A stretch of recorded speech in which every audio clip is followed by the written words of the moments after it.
Hello दोस्तों। तो आज हम पढ़ने वाले हैं चैप्टर नंबर 8 हेरिडिटी। तो इस चैप्टर का नाम पूरा पहले था हेरिडिटी एंड इवोल्यूशन, लेकिन अब इस चैप्टर के अंदर सिर्फ हमें हेरिडिटी पार्ट पढ़ना है यार। ठीक है।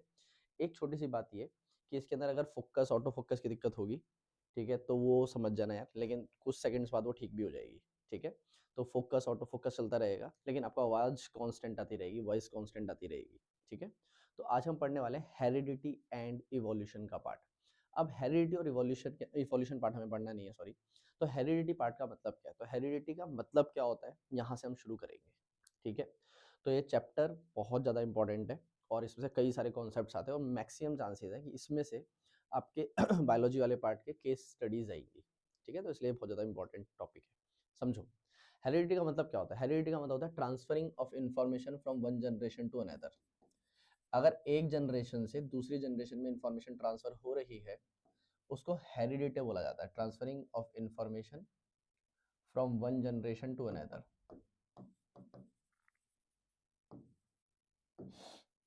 अब पूरी डेफिनेशंस लिखेंगे नहीं, तुम्हें मिल जाएगा नोट्स में। ठीक है। तो transferring of information from one generation to another is known as heredity. एक जनरेशन से दूसरी जनरेशन में इंफॉर्मेशन का ट्रांसफर होना इज नोन एज हेरिडिटी। ये इंफॉर्मेशन ट्रांसफर कैसे होती है, ये आप चैप्टर नंबर 7 में पढ़ चुकी हो। दैट इज सेक्सुअल रिप्रोडक्शन के टाइम पर सेक्स सेल्स बनते हैं। सेक्स सेल्स के पास क्रोमोसोम्स होते हैं और क्रोमोसोम्स के पास होते हैं डीएनए। डीएनए क्या करता है, एक जनरेशन से दूसरी जनरेशन के लिए इंफॉर्मेशन लेके जाता है, मतलब फादर से मदर, मदर से इंफॉर्मेशन अगली जनरेशन में। ठीक है। इसको कहते हैं हेरिडिटी। पक्का क्लियर? वहाँ पे डीएनए काम करता है, लेकिन काम जो करता है वो डीएनए है, प्रोसेस का नाम है हेरिडिटी। तो एक जनरेशन से दूसरी जनरेशन में transferring of information is called heredity. कितना क्लियर है? अब जब इन्फॉर्मेशन ट्रांसफर हो रही होती है तो डीएनए कॉपी होता है और उसमें कुछ गलतियां भी होती हैं, जिसके लिए हमने पढ़ा था इवोल्यूशन पार्ट, कि हम एक जनरेशन से दूसरी जनरेशन में इन्फॉर्मेशन ट्रांसफर हो रही होती है। जैसे कि हम अपने पेरेंट्स से कुछ कुछ चीज़ों में अलग होते हैं, हमारे फीचर्स कुछ कुछ अलग होते हैं। तो वो क्यों हुआ? क्योंकि जब डीएनए कॉपी हो रहा था तो उसके अंदर कुछ एरर हो गई थी, जिसको कहते हैं वेरिएशन, और धीरे धीरे वेरिएशन इकट्ठी होती रहती है। That is known as evolution. वो पार्ट अलग है। ठीक है। मतलब कहने का ये है कि हेरिडिटी का मतलब होता है कि एक जनरेशन से दूसरी जनरेशन में जब इंफॉर्मेशन जा रही है, आंखों का कलर कैसा होगा, बालों का कलर कैसा होगा, बॉडी स्ट्रक्चर कैसा होगा, ब्लड ग्रुप कैसा होगा, बॉडी टाइप कैसा होगा, अंदर के इंटरनल एंजाइम्स कैसे काम करेंगे, वगैरह वगैरह, ये सारी इन्फॉर्मेशन हेरिडिटी का पार्ट है। कितना क्लियर है? अब समझो जरा ध्यान से। तो transfer of information from one generation to another is known as heredity. अब जो इन्फॉर्मेशन ट्रांसफर हो रही होती है उसको हम क्या बोलते हैं? उसको हम बोलते हैं ट्रेट्स। उसको क्या बोलते हैं? ट्रेट्स। देखो, ट्रेट्स का अगर हिंदी भाषा में मतलब देखा जाए तो उसका सिंपल सा हिंदी भाषा में मतलब है गुण, कि आपके क्या क्या खासियतें हैं। डेट इज कॉल्ड गुण। मान लो फॉर एग्जाम्पल, मेरे हेयर कलर कुछ स्पेसिफिक है, स्किन कलर कुछ स्पेसिफिक है, तो ये मेरे ट्रेट्स हैं, ये मेरे गुण हैं। समझा गया मैंने क्या बोला? वो इन्वायरमेंटली फिट है कि नहीं, वो अलग बात है। ठीक है। तो इसका मतलब ये कि इसको क्या बोला जाता है? ट्रेट्स बोला जाता है। अब ट्रेट्स भी दो तरीके के होते हैं। एक होता है, दिमाग लगाना जरा ध्यान से, एक होता है एक्वायर्ड ट्रेट। एक क्या होता है? Acquired trait. और एक होता है इनहेरिटेड ट्रेट्स। अभी फोकस ऑटो फोकस की दिक्कत है, तो इसको ध्यान से समझते रहना। एक होता है एक्वायर्ड ट्रेट्स और एक होता है इनहेरिटेड ट्रेट्स। एक्वायर्ड ट्रेट्स वो होते हैं यार जो अपनी लाइफ साइकिल में वो करते हैं, गेन करते हैं। मतलब कहने का ये है कि इनहेरिटेड ट्रेट्स होते हैं जो हमको हमारे पेरेंट्स से मिलते हैं। आंखों का कलर, बालों का colour, skin colour, body structure, blood group, body के इंटरनल एंजाइम्स कैसे काम कर रहे हैं, इंटरनल ऑर्गन्स कैसे काम करेंगे। ठीक है। ये सारे क्या होता है, हमारे पेरेंट्स से हमको इन्फॉर्मेशन मिलती है। इसको कहते हैं इनहेरिटेड ट्रेट्स। क्लियर? जिनको बेसिकली आप ये बोल सकते हैं कि जिनको आप चेंज नहीं कर सकते और वो बाय बर्थ होते हैं। लेकिन दूसरी तरफ एक्वायर ट्रेट्स वो ट्रेट्स होते हैं जो हम अपनी लाइफ साइकिल में गेन करते हैं। जैसे फॉर एग्जांपल, साइकिल चलाना, ये हम बचपन से तो सीख के नहीं आते, ये हम धीरे धीरे सीखते हैं अपनी लाइफ साइकिल में। ठीक है। या फिर फॉर एग्जांपल, हमारे बॉडी पे कोई चोट का निशान लग गया तो हमने बाद में, हमारे को चोट लगी है, उसका निशान है वो। तो ये सारे के सारे क्या होते हैं? एक्वायर ट्रेट्स होते हैं। तो आप अपनी लाइफ साइकिल में जो गेन करते हो वो है एक्वायर्ड, जो आपने एक्वायर करे हैं। लेकिन जो पेरेंट्स से आपको मिले हैं वो है इनहेरिटेड ट्रेट्स। इतना क्लियर है? तो ट्रेट्स का मतलब होता है गुण, जो एक जनरेशन से दूसरी जनरेशन में इंफॉर्मेशन लेकर जाता है। इतना क्लियर है? अब समझो जरा ध्यान से। इसी को समझाने का कॉन्सेप्ट है। जैसे हमारी एनसीईआरटी में ना कई सारे एग्जांपल्स दिए हुए हैं, इन्होंने ईयर लोब का दिया हुआ है या फिर बहुत सारे और एग्जांपल दिए। जैसे फॉर एग्जांपल ईयर लोब, तो किसी किसी का ईयर लोब फ्री होता है, ठीक है, किसी किसी का अटैच्ड होता है। ठीक है। तो ये एक ट्रेट है कि फादर और मदर से इंफॉर्मेशन कैसे आ रही है आपके पास। पक्का क्लियर है? लेकिन अब यहाँ पे एक बहुत इंपॉर्टेंट कॉन्सेप्ट आता है कि यार भैया, हमारे पास जो इन्फॉर्मेशन आती है हमारे फादर से भी आती है और मदर से भी आती है, लेकिन किसकी इन्फॉर्मेशन मानी जाएगी? फॉर एग्जांपल, आई कलर की बात करते हैं, तो आई कलर की इन्फॉर्मेशन फादर से भी आएगी, आई कलर की इन्फॉर्मेशन मदर से भी आएगी। लेकिन वो मेरे पास इन्फॉर्मेशन जो आ रही है वो किसकी बात मानेगा, फादर वाली इन्फॉर्मेशन या मदर वाली इन्फॉर्मेशन या दोनों का मिक्सचर। तो देखो यार, इस चीज को समझाने के लिए ना अभी हम धीरे धीरे धीरे धीरे कॉन्सेप्ट्स पढ़ेंगे, ठीक है, कि किसकी इन्फॉर्मेशन मानी जाती है, किसकी इन्फॉर्मेशन नहीं मानी जाती है, और कब इन्फॉर्मेशन मर्ज होकर नई इन्फॉर्मेशन बन रही होती है। तो उसको धीरे धीरे धीरे समझेंगे। इसको समझाने के लिए सबसे पहले जो एक्सपेरिमेंट किया गया था वो किया गया था ग्रेगर जॉन मेंडल के थ्रू, G.J. मेंडल, ठीक है, अभी उनके बारे में आएंगे हम पढ़ने के लिए, लेकिन उससे पहले समझो जरा ध्यान से, ठीक है। तो अगर मैं तुम्हें बेसिक और एक चीज बताऊं तो कहने का मतलब ये है कि एक सेल होता है दोस्त, ठीक है, सेल के अंदर बहुत सारे सेल ऑर्गेनेलीज होते हैं, लेकिन सबसे इंपॉर्टेंट हमको एक चीज से मतलब है, डेट इज सेल के अंदर क्या होता है, न्यूक्लियस रखा हुआ होता है। सेल के अंदर क्या रखा हुआ होता है, न्यूक्लियस, और न्यूक्लियस के अंदर रखा हुआ होता है एक धागा, डेट इज क्रोमेटिन फाइबर। इस क्रोमेटिन फाइबर को जब आप अरेंज करोगे तो ये धीरे धीरे स्ट्रक्चर लेता है क्रोमोजोम का। किसका स्ट्रक्चर लेता है ये, क्रोमोजोम का। और इस क्रोमोजोम के अंदर रखा हुआ होता है डीएनए, या फिर तुम ये भी कह सकते हो कि क्रोमोजोम बाइंडेड ही होता है डीएनए से, लेकिन वो अभी थोड़ा हायर कॉन्सेप्ट है। तो इसके अंदर डीएनए रखा हुआ है। अब डीएनए को अगर आप ओपन करके देखोगे यार, तो ये रहा डीएनए, सॉरी, ठीक है। डीएनए के अंदर यहाँ पे सब कुछ स्पेसिफिक होता है, ये जो मैं तुम्हें लाइंस बना रहा हूँ ये भी स्पेसिफिक होती है, कितनी होंगी, लेकिन अभी हमारे सिलेबस का नहीं है तो इसको छोड़ देते हैं। तो डीएनए ये रहा, ठीक है।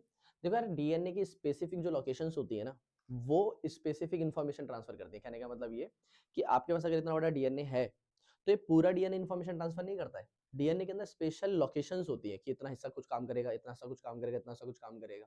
तो जो जो पार्ट डीएनए का एक पर्टिकुलर इन्फॉर्मेशन के लिए काम करता है उसको पता है क्या बोला जाता है, उसको बोला जाता है जीन। क्या बोला जाता है, जीन। मतलब पूरे डीएनए का हिस्सा कभी भी काम नहीं करता। डीएनए के कुछ टुकड़े होते हैं जो अलग अलग चीज, कोई आई कलर के लिए काम कर रहा है, कोई हेयर कलर के लिए काम कर रहा है, कोई किसी चीज के लिए काम कर रहा है, उनको बोला जाता है जीन्स, जो एक स्पेसिफिक इन्फॉर्मेशन को कंट्रोल करेंगे। इतना क्लियर है, ठीक है। अब बात ये आती है कि अभी तक तो समझ में आ गया कि भैया transferring of information from parents to अगली generation is known as heredity, ये ठीक है। जो अगली जनरेशन में इन्फॉर्मेशन ट्रांसफर हो रही है उसमें डीएनए कॉपी होता है, कुछ कुछ एरर हो जाती है, तो कुछ कुछ इन्फॉर्मेशन हमारी वैसे ही चेंज हो जाती है, समझ में आ गया। लेकिन फिर भी जो मेन कैरेक्टरिस्टिक है, कभी हमारे फादर से मैच कर रहे होते हैं, कभी मदर से मैच कर रहे होते हैं, ये सब कैसे होता है। तो यार इसको समझाने के लिए ना सबसे पहले एक साइंटिस्ट आए जिनका नाम है Gregor John Mendel, that is Mendel's concept. वैसे हम जब बायोलॉजी में इसको डिटेल में पढ़ते हैं तो हम इसको टॉपिक में पढ़ते हैं मेंडलिज्म। क्या बोलते हैं इसको, मेंडलिज्म। जो किसने दिया था, मेंडल ने दिया था। देखो यार, इनसे पहले ना कई सारे साइंटिस्ट आए, उन्होंने अलग अलग थियोरीज दी, वो सब थियोरीज गलत थी, ठीक है। इनकी थ्योरी के साथ भी दिक्कतें थी, लेकिन अभी हम धीरे धीरे समझेंगे क्या हुआ, ठीक है। तो सबसे पहले ग्रेगर जॉन मेंडल के बारे में बात करते हैं, फिर मैं तुम्हें कुछ टर्म्स बताऊंगा जो इन टर्म्स तुम्हें इस पूरे टॉपिक में समझने हैं। समझ में आ रहा है मैं क्या बोल रहा हूँ, तो सुनो जरा ध्यान से। तो ग्रेगर जॉन मेंडल जो थे ना यार ये 22 जून, कहीं कहीं पे 21 जून भी लिखा रहता है, डिपेंड्स, ठीक है, 1822 में पैदा हुए। 1822 में कब हुए, बर्थ कब हुआ इनका, 1822 में इनका बर्थ हुआ, पक्का क्लियर है। और 1884 में इनकी डेथ भी हो गई। बताओ समझ में आया कि नहीं आया, पक्का क्लियर है। लेकिन इन्होंने जो एक्सपेरिमेंट्स करे थे ना यार, वो एक्सपेरिमेंट्स पब्लिश कब हुए, वो एक्सपेरिमेंट्स पब्लिश होना चालू हुए थे वो, अब देखो यही इंपॉर्टेंट बात है, हुआ ये कि इन्होंने ना जो एक्सपेरिमेंट करे वो पी प्लांट के ऊपर करे। किसके ऊपर एक्सपेरिमेंट करे, पी प्लांट के ऊपर, ठीक है। ये एक फार्मर थे, ठीक है, इन्होंने एक्सपेरिमेंट पी प्लांट के ऊपर करे, ठीक है। पी प्लांट के ऊपर एक्सपेरिमेंट क्यों करे अभी हम थोड़ी देर में समझेंगे इसको ठीक है। पी प्लांट के ऊपर एक्सपेरिमेंट तो कर लिए, दूसरी इंपॉर्टेंट बात दिमाग लगाना, इन्होंने जब एक्सपेरिमेंट करे तो इन्होंने 1856 से लेकर ना यार 1863 तक बार बार अपनी थ्योरीज को सबमिट करा। अब इसका मतलब क्या है, इसका मतलब ये है कि जब भी आप कोई नया एक्सपेरिमेंट करते हो ना यार, तो आपको ना हायर अथॉरिटीज को भेजनी होती है वो चीजें। हायर अथॉरिटीज को पता नहीं होता कि हमने ये एक्सपेरिमेंट करा, फिर वो आपके नाम से अगर सही है तो आपके नाम से पब्लिश की जाती है वर्ल्ड वाइड, ठीक। तो उन्हें हायर अथॉरिटीज को भेजा कि भाई चेक करो आप, तो 1856 से लेकर 1863 तक इन्होंने लगातार भेजना चालू करा, और बार बार इनकी थियरीज ना रिजेक्ट हो जाती थी। फिर ये भी एक क्वेश्चन है कि बार बार थियरीज रिजेक्ट क्यों हो रही थी, ठीक है, अभी आएंगे हम उस पर भी। लेकिन बार बार इनकी थियरीज रिजेक्ट हो रही थी यार, और 1884 में जाके इनकी डेथ हो गई, क्लियर। लेकिन तब, और जब तक इनकी थ्योरी सबमिट हो रही थी या फिर जब तक ये जिंदा था तब तक इनकी थ्योरीज को रिकॉग्निशन इतनी नहीं मिल रही थी। लेकिन फिर जाके 1900s में 3 साइंटिस्ट आए, ठीक है, उनके नाम भी है, जैसे कि एक का नाम था कॉल कोरेंस, एक का नाम था ह्यूगो ड्यूरिस और एक का नाम था एरिक शेरमार्क। इन 3 साइंटिस्टों ने अपने अपने अलग अलग इसकी थ्योरीज को दोबारा पढ़ा, मतलब ग्रेगर जॉन मेंडल जी की थ्योरी को दोबारा पढ़ा गया, और तब जाके पता लगा यार इनकी थ्योरी तो बहुत ज्यादा एडवांस्ड है। मतलब उस टाइम की जो सबसे बेस्ट थ्योरी थी उससे भी ज़्यादा एडवांस थी ये, और इनकी थ्योरीज को पहले रिकॉग्निशन ही नहीं मिली। पक्का क्लियर है? और जब इनकी थ्योरीज को पढ़ा गया और वापस रीपब्लिश किया गया, तब जाके पता लगा कि इनकी थ्योरीज कितनी बहुत बढ़िया थी, और इसीलिए मेंडल को बोला जाता है फादर ऑफ जेनेटिक्स। क्या बोला जाता है? Father of genetics. इसका मतलब क्या है जेनेटिक्स का? जेनेटिक्स का मतलब है वो ब्रांच ऑफ बायोलॉजी जो डील करती है इन सब चीज़ों के साथ कि एक जनरेशन से दूसरी जनरेशन में इन्फॉर्मेशन कैसे ट्रांसफर हो रही है, दैट इज कॉल्ड जेनेटिक्स। तो इनको फादर ऑफ जेनेटिक्स बोला जाता है। बताओ समझ में आया कि नहीं आया? पक्का क्लियर है? तो 1900 में जाके 3 साइंटिस्टों ने की थ्योरी को रीड करा, तब जाके ये सब पता लगा। इतना क्लियर है? अच्छा, तो सबसे पहला क्वेश्चन तो आता है कि पी प्लांट ही क्यों सिलेक्ट किया गया। सबसे पहला क्वेश्चन क्या है? Why pea plant? ठीक है, पी प्लांट को सिलेक्ट क्यों किया गया? पहला रीजन यार, तो पहला रीजन ये है कि जो पी प्लांट होता है ना, उसका जो क्रोमोसोम नंबर होता है वो बहुत कम होता है यार। पी प्लांट का क्रोमोसोम नंबर क्या होता है? Chromosome number is less. कितना होता है? जैसे हमारे 46 होता है, इनके पास 14 होता है। इसका मतलब 7 पेयर। हमारे पास 23 पेयर होते हैं, इनके पास 7 पेयर्स होते हैं। बताओ समझ में आया कि नहीं आया? पक्का क्लियर? सेकंड, पी प्लांट इसलिए भी यूज किया गया क्योंकि ये जल्दी ग्रो करता है, रैपिडली ग्रो करता है, रैपिडली ग्रोज। ठीक है, एक तो ये कैमरा रैपिडली ग्रो करता है। ठीक है, थर्ड इंपॉर्टेंट बात, लेस स्पेस चाहिए होता है, इसको बहुत कम जगह चाहिए होती है ग्रो करने के लिए, बहुत कम जगह में ग्रो कर जाता है। समझ में आ रहा है मैं क्या बोल रहा हूँ? ठीक है, तो क्रोमोसोम नंबर कम है, जल्दी ग्रो कर जाता है, लेस स्पेस चाहिए होता है। उससे ज्यादा इंपॉर्टेंट बात, ये सेल्फ और क्रॉस दोनों तरीके के पॉलिनेशन करता है। यह पढ़ा होगा हमने, याद है? ये हमने लास्ट चैप्टर में पढ़ा था, transferring of male gamete to female. Same flower में जा रहा है तो सेल्फ, दूसरे फ्लावर में जा रहा है तो क्रॉस, तो ये दोनों करता है। इसीलिए पी प्लांट को सिलेक्ट किया गया। तो पी प्लांट के और अच्छा एक और मेन कैरेक्टर, मेन इंपॉर्टेंट, इसके पास बहुत सारे कॉन्ट्रास्टिंग फीचर्स थे। मतलब क्या इस बात का? कॉन्ट्रास्टिंग कैरेक्टर्स थे। कॉन्ट्रास्टिंग कैरेक्टर्स का मतलब पता है क्या होता है यार? यार पी प्लांट होता है ना, उसके पास बहुत सारे एडवांस कैरेक्टरिस्टिक्स थे जिनको स्टडी करने में ना आसानी हो रही थी। कहने का मतलब ये कि इसके पास अगर मान लो फॉर एग्जांपल कोई प्लांट टॉल है ना, तो दूसरा प्लांट ड्वार्फ होता था। किसी और प्लांट को देखोगे तो वो टॉल होता था और जो ड्वार्फ होता था उसमें ज्यादा डिफरेंस होता नहीं था, लेकिन इसमें टॉल और ड्वार्फ में ज्यादा डिफरेंस होता था। तो आप दूर से देख के बता सकते थे कि ये इसका ये कैरेक्टर, इसका ये कैरेक्टरिस्टिक है। तो कॉन्ट्रास्टिंग का मतलब होता है अपोजिट। तो कॉन्ट्रास्टिंग फीचर्स बहुत ज्यादा थे इसके पास। समझ में आया मैंने कहा? जो एक के साथ दूसरे को अगर आप रखोगे, जैसे मैं एग्जांपल के तौर पे बताऊं, तो मैं आपको बोलूँ कि ब्लैक कलर और व्हाइट कलर मैं आपको दूर से दिखाऊं तो आप आराम से पहचान लोगे, लेकिन अगर मैं ब्लैक और ग्रे दिखाऊं तो शायद मुश्किल होगा थोड़ी दूर से पहचानना। ऐसा ही है। तो ये ब्लैक और व्हाइट बिल्कुल अपोजिट चीजों के साथ काम करता है, जिसे आइडेंटिफाई करना और एक्सपेरिमेंट करना ज्यादा आसान था। ठीक है, और ये जल्दी भी ग्रो कर जाता है। ठीक है, लेस स्पेस में ग्रो करता है, तो कम जल्दी ग्रो करने का मतलब है कि मान लो फॉर एग्जाम्पल इसने एक एक्सपेरिमेंट सेटअप करा और एक प्लांट ग्रो करा 10 सालों में। भाई साहब 40-50 साल इसने एक्सपेरिमेंट भी अगर कर लिया तो 4-5 ही एक्सपेरिमेंट कर पाया। लेकिन दूसरी तरफ पी प्लांट 3 से 4 महीनों में रिजल्ट दे देता था। तो कितना बढ़िया है, हमको 3 से 4 महीने में फिर अगला एक्सपेरिमेंट सेटअप कर सकते हैं। इसलिए पी प्लांट को सिलेक्ट किया गया। समझ में आ गया? लेकिन इनकी थ्योरी को रिजेक्ट क्यों कर दिया गया? स्टार्टिंग में इनकी थ्योरी को रिजेक्शंस क्यों मिल रही थी? तो देखो यार, पहला रीजन तो ये था रिजेक्शंस का कि यार इनकी थ्योरी जो थी ना, ठीक है, तो चलो सबसे पहला बताता हूँ कि उस टाइम कम्युनिकेशन प्रॉब्लम बहुत ज्यादा थी। कम्युनिकेशन प्रॉब्लम का मतलब, कम्युनिकेशन प्रॉब्लम का मतलब था कि स्टार्टिंग में क्या हो रहा था, इनकी थ्योरीज जो थी ना, ठीक है, स्टार्टिंग में हो ये रहा था कि इनकी जो थ्योरीज थी ना, वो ये तो सबमिट कर देते थे। फिर बाद में क्या होता था कि मान लो फॉर एग्जांपल जिन्होंने सबमिट कर दिया, तब जो हायर अथॉरिटीज है वो रिसर्च करेंगी कि थ्योरी एकदम सही है कि नहीं, और उनको कुछ पूछना है कि भाई ये तूने कैसे कर दिया। तो ये कॉल करते थे। अब कॉल तो लग कॉल करते जा रहा हूँ, कॉल तो लगता नहीं था। ठीक है, उस टाइम फोन तो होते नहीं थे, तो बहुत ज्यादा लंबा प्रोसेस होता था कि वहाँ पे लेटर लिखेंगे और वो लिखेंगे प्रॉब्लम्स क्या क्या है, फिर वहां पर जाएगी, फिर वो पहले तो जाने में टाइम लगेगा, फिर वो उसको रीड करेंगे, फिर वो एक्सपेरिमेंट करके देखेंगे कि ऐसा क्या पूछा है, उसके बाद वो रिप्लाई करेंगे। तब तक वो बंदा भी भूल जाएगा और ये भी भूल जाएंगे। तो उस टाइम कम्युनिकेशन प्रॉब्लम बहुत ज्यादा थी। समझ में आ गया मैंने क्या बोला? कि ये सारी चीजें हो कैसे रही हैं, तो ये आपस में कम्युनिकेट करना मुश्किल हो रहा था। दूसरा, दूसरी मेन बात ये थी कि इनकी ना यार कोई वेल रिसर्च या फिर वेल एस्टेब्लिश्ड कोई जर्नल्स नहीं थी, वेल एस्टेब्लिश्ड थ्योरी नहीं थी। वेल एस्टेब्लिश्ड थ्योरी का मतलब होता है कि ये फेमस कोई साइंटिस्ट नहीं थे। फेमस साइंटिस्ट लिख लेते हैं, फेमस साइंटिस्ट नहीं थे। समझ में आया मैंने क्या बोला? जिसकी वजह से उस टाइम इनकी थ्योरी को माना ही नहीं जा रहा था, क्योंकि अगर तुम आप देखोगे ना ध्यान से, जो इन्होंने जो थ्योरी दी है वो 19th सेंचुरी में दी है। अगर आप ध्यान से समझोगे ना यार, तो 18th 19th 20th सेंचुरी ऐसी सेंचुरीज है जिनमें सबसे ज्यादा साइंटिफिक एक्सपेरिमेंट्स हुए हैं। तो उस टाइम पहले से ही साइंटिस्टों के बीच में इतना ज्यादा कंपटीशन था, और ये देख रहे थे कि कोई नया बंदा आ गया एकदम से कैसे हमारी थ्योरी दे देगा। तो ये one of the main reason था कि इनकी थ्योरी को ऐसे रिजेक्ट कर दिया जा रहा था। समझ में आ रहा है मैं क्या बोल रहा हूँ? ठीक है, उसके बाद तुम ये समझ सकते हो कि कम्युनिकेशन प्रॉब्लम थी, वेल एस्टेब्लिश साइंटिस्ट नहीं थे, लेकिन उससे भी ज्यादा मेन दिक्कत पता है क्या थी? इन्होंने अपनी थियरी में ना यार बहुत ज्यादा हाई मैथमेटिकल कॉन्सेप्ट्स यूज करे थे। क्या यूज करे थे? मैथमेटिकल कॉन्सेप्ट्स यूज करे थे।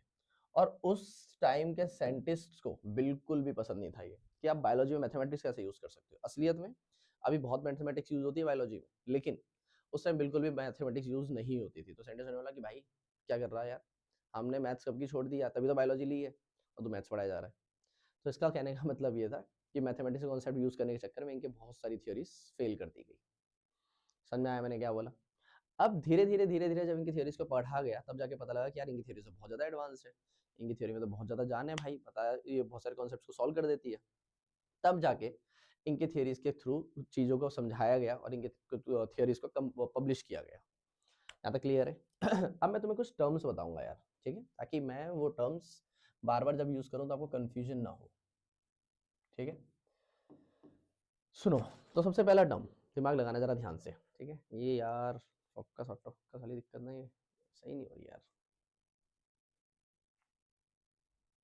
ठीक है, टर्म्स में, ठीक है, तो सुनो। तो एक सबसे पहले एक टर्म होता है अलील। आप एक वर्ड बहुत ज्यादा पढ़ोगे जिसका नाम है अलील।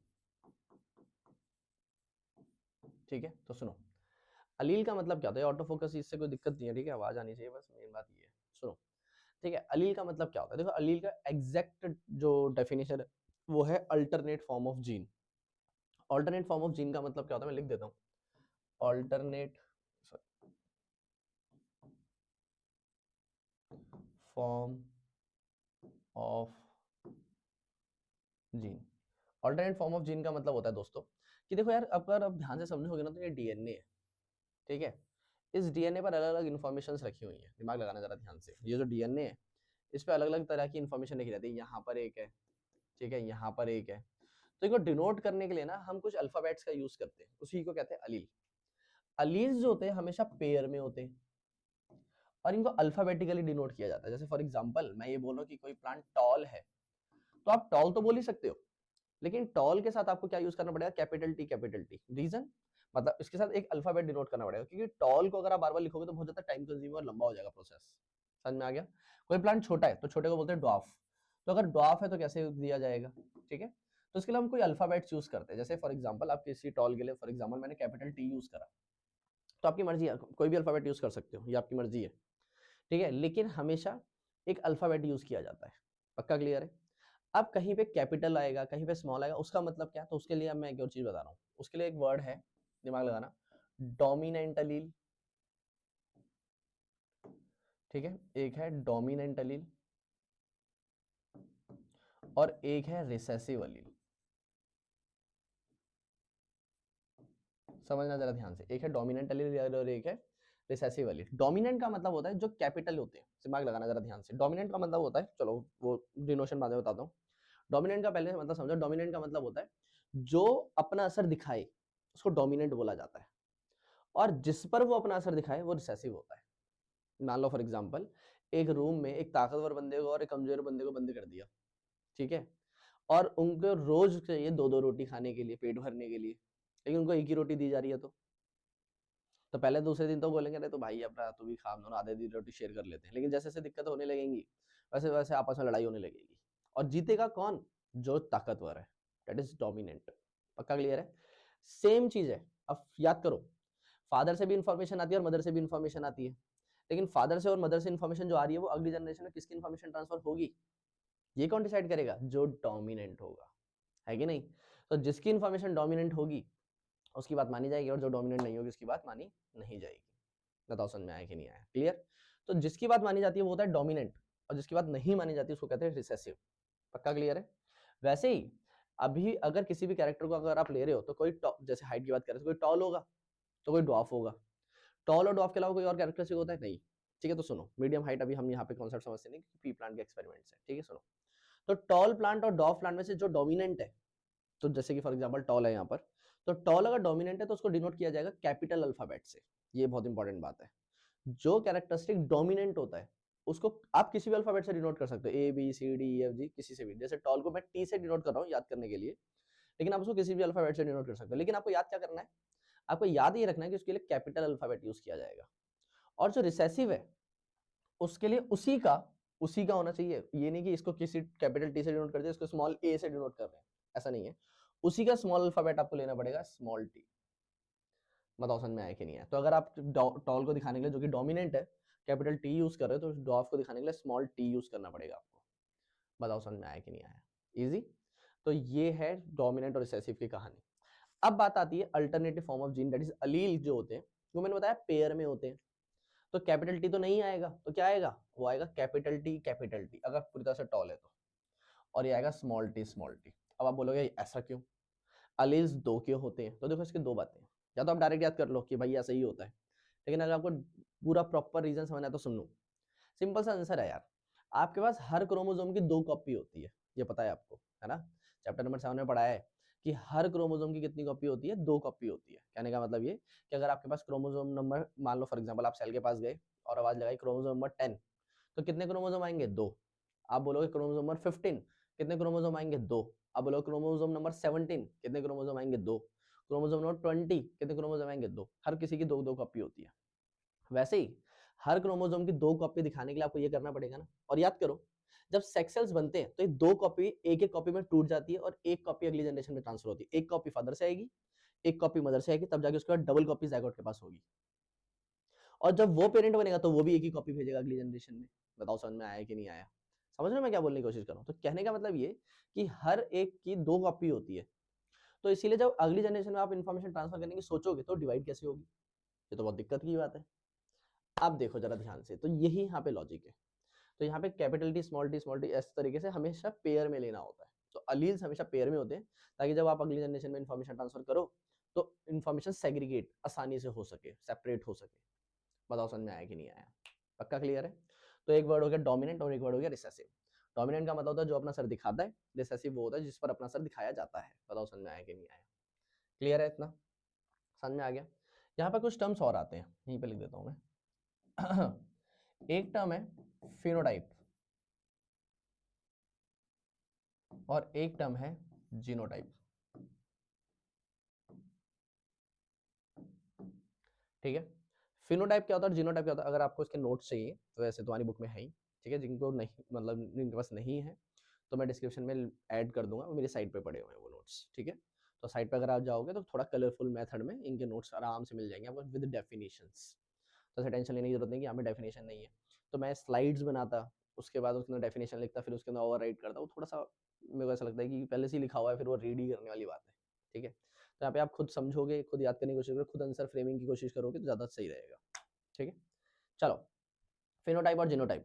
तो डायरेक्ट अगर बताया जाए ना, ठीक है, डायरेक्ट बताया जाए तो अभी जब हम एक्सपेरिमेंट करेंगे, जब हम पढ़ेंगे क्रॉस, तब आपको ज़्यादा सही से समझ में आएगा, लेकिन अभी के लिए समझ लो बस डेफिनेशंस। ठीक है? फिनोटाइप को अगर एग्जैक्टली बताया जाए तो उसका मतलब है फिजिकल अपीयरेंस, कि अब फिजिकली कैसा दिखाई दे रहा है। और जीनोटाइप का मतलब होता है यार दोस्त जेनेटिक अपीयरेंस।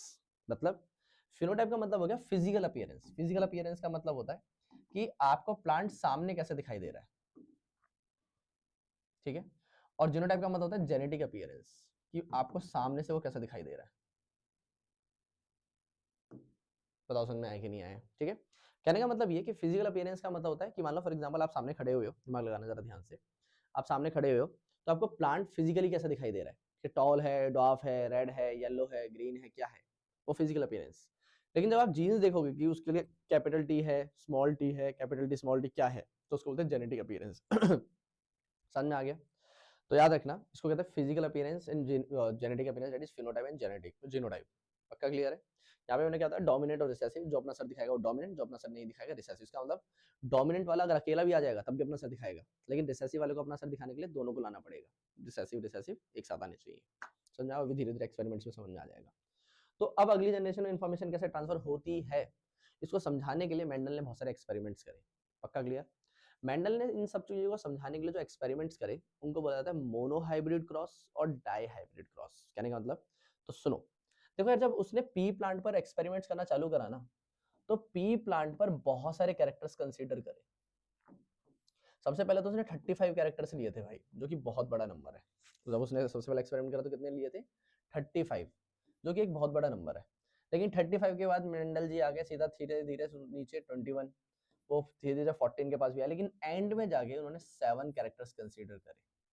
कहने का मतलब ये कि पी प्लांट के अंदर 7 कैरेक्टर्स को कंसीडर करके उन्होंने अपनी पूरी थ्योरी दी थी। जो पूरी थ्योरी उन्होंने सबमिट करी वो अलग अलग प्लांट के सॉरी पी प्लांट के अलग अलग 7 कैरेक्टर्स के ऊपर था। जैसे फॉर एग्जांपल उसका लीफ किस कलर का है, ठीक है, उसका फ्लावर किस कलर का है, ठीक है, उसका जो फ्लावर है वो किस पोजीशन पे रखा हुआ है, ठीक है, उसकी हाइट कितनी है। तो ऐसे ऐसे करके उसने 7 एक्सपेरिमेंट्स करे, ठीक है।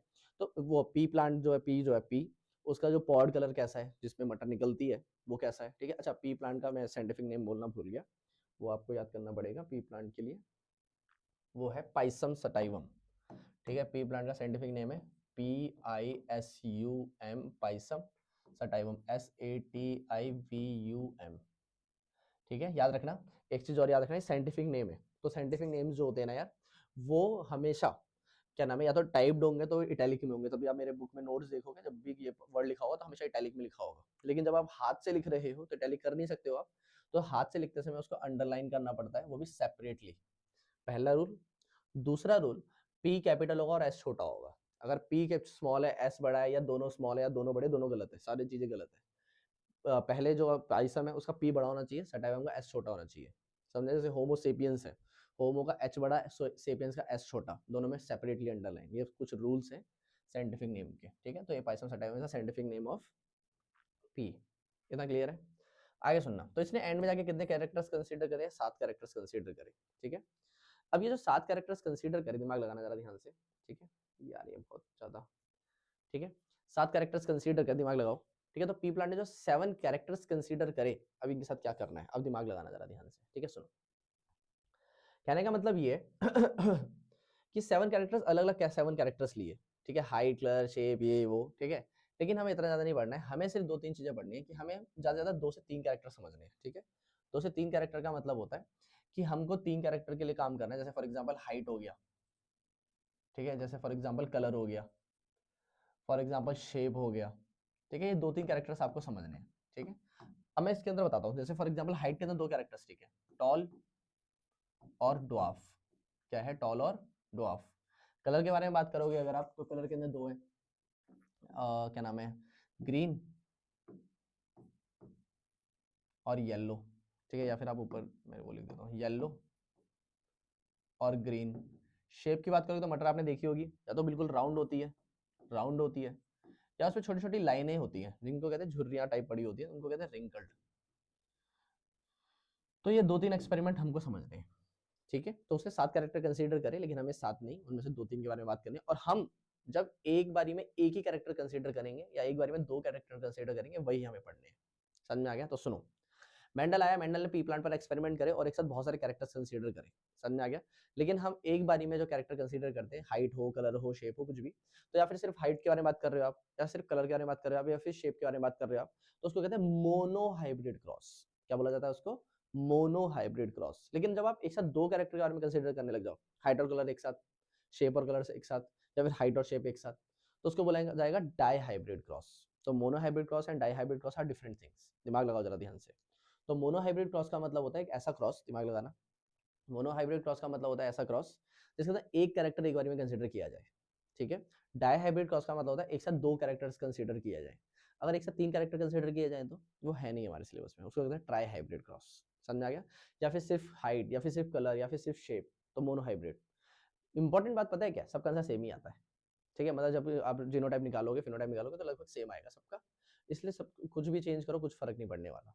समझ में आ गया? तो अगर आप कहने का मतलब ये भी है कि अगर आपको एक के बारे में बताया जाए तो बाकी के बारे में अपने आप ही समझ जाओगे कि इसमें ऐसा होता है। क्लियर? समझो जरा ध्यान से, ठीक है। सुनो, अब हम सबसे पहले पढ़ेंगे मोनो हाइब्रिड क्रॉस। क्या पढ़ने वाले दोस्तों हम? सबसे पहले मोनो हाइब्रिड क्रॉस, ठीक है। तो यहाँ पर है मोनो हाइब्रिड क्रॉस। क्या होता है मोनो हाइब्रिड क्रॉस, इसके बारे में बात करने वाले हैं, ठीक है। सुनो, when one character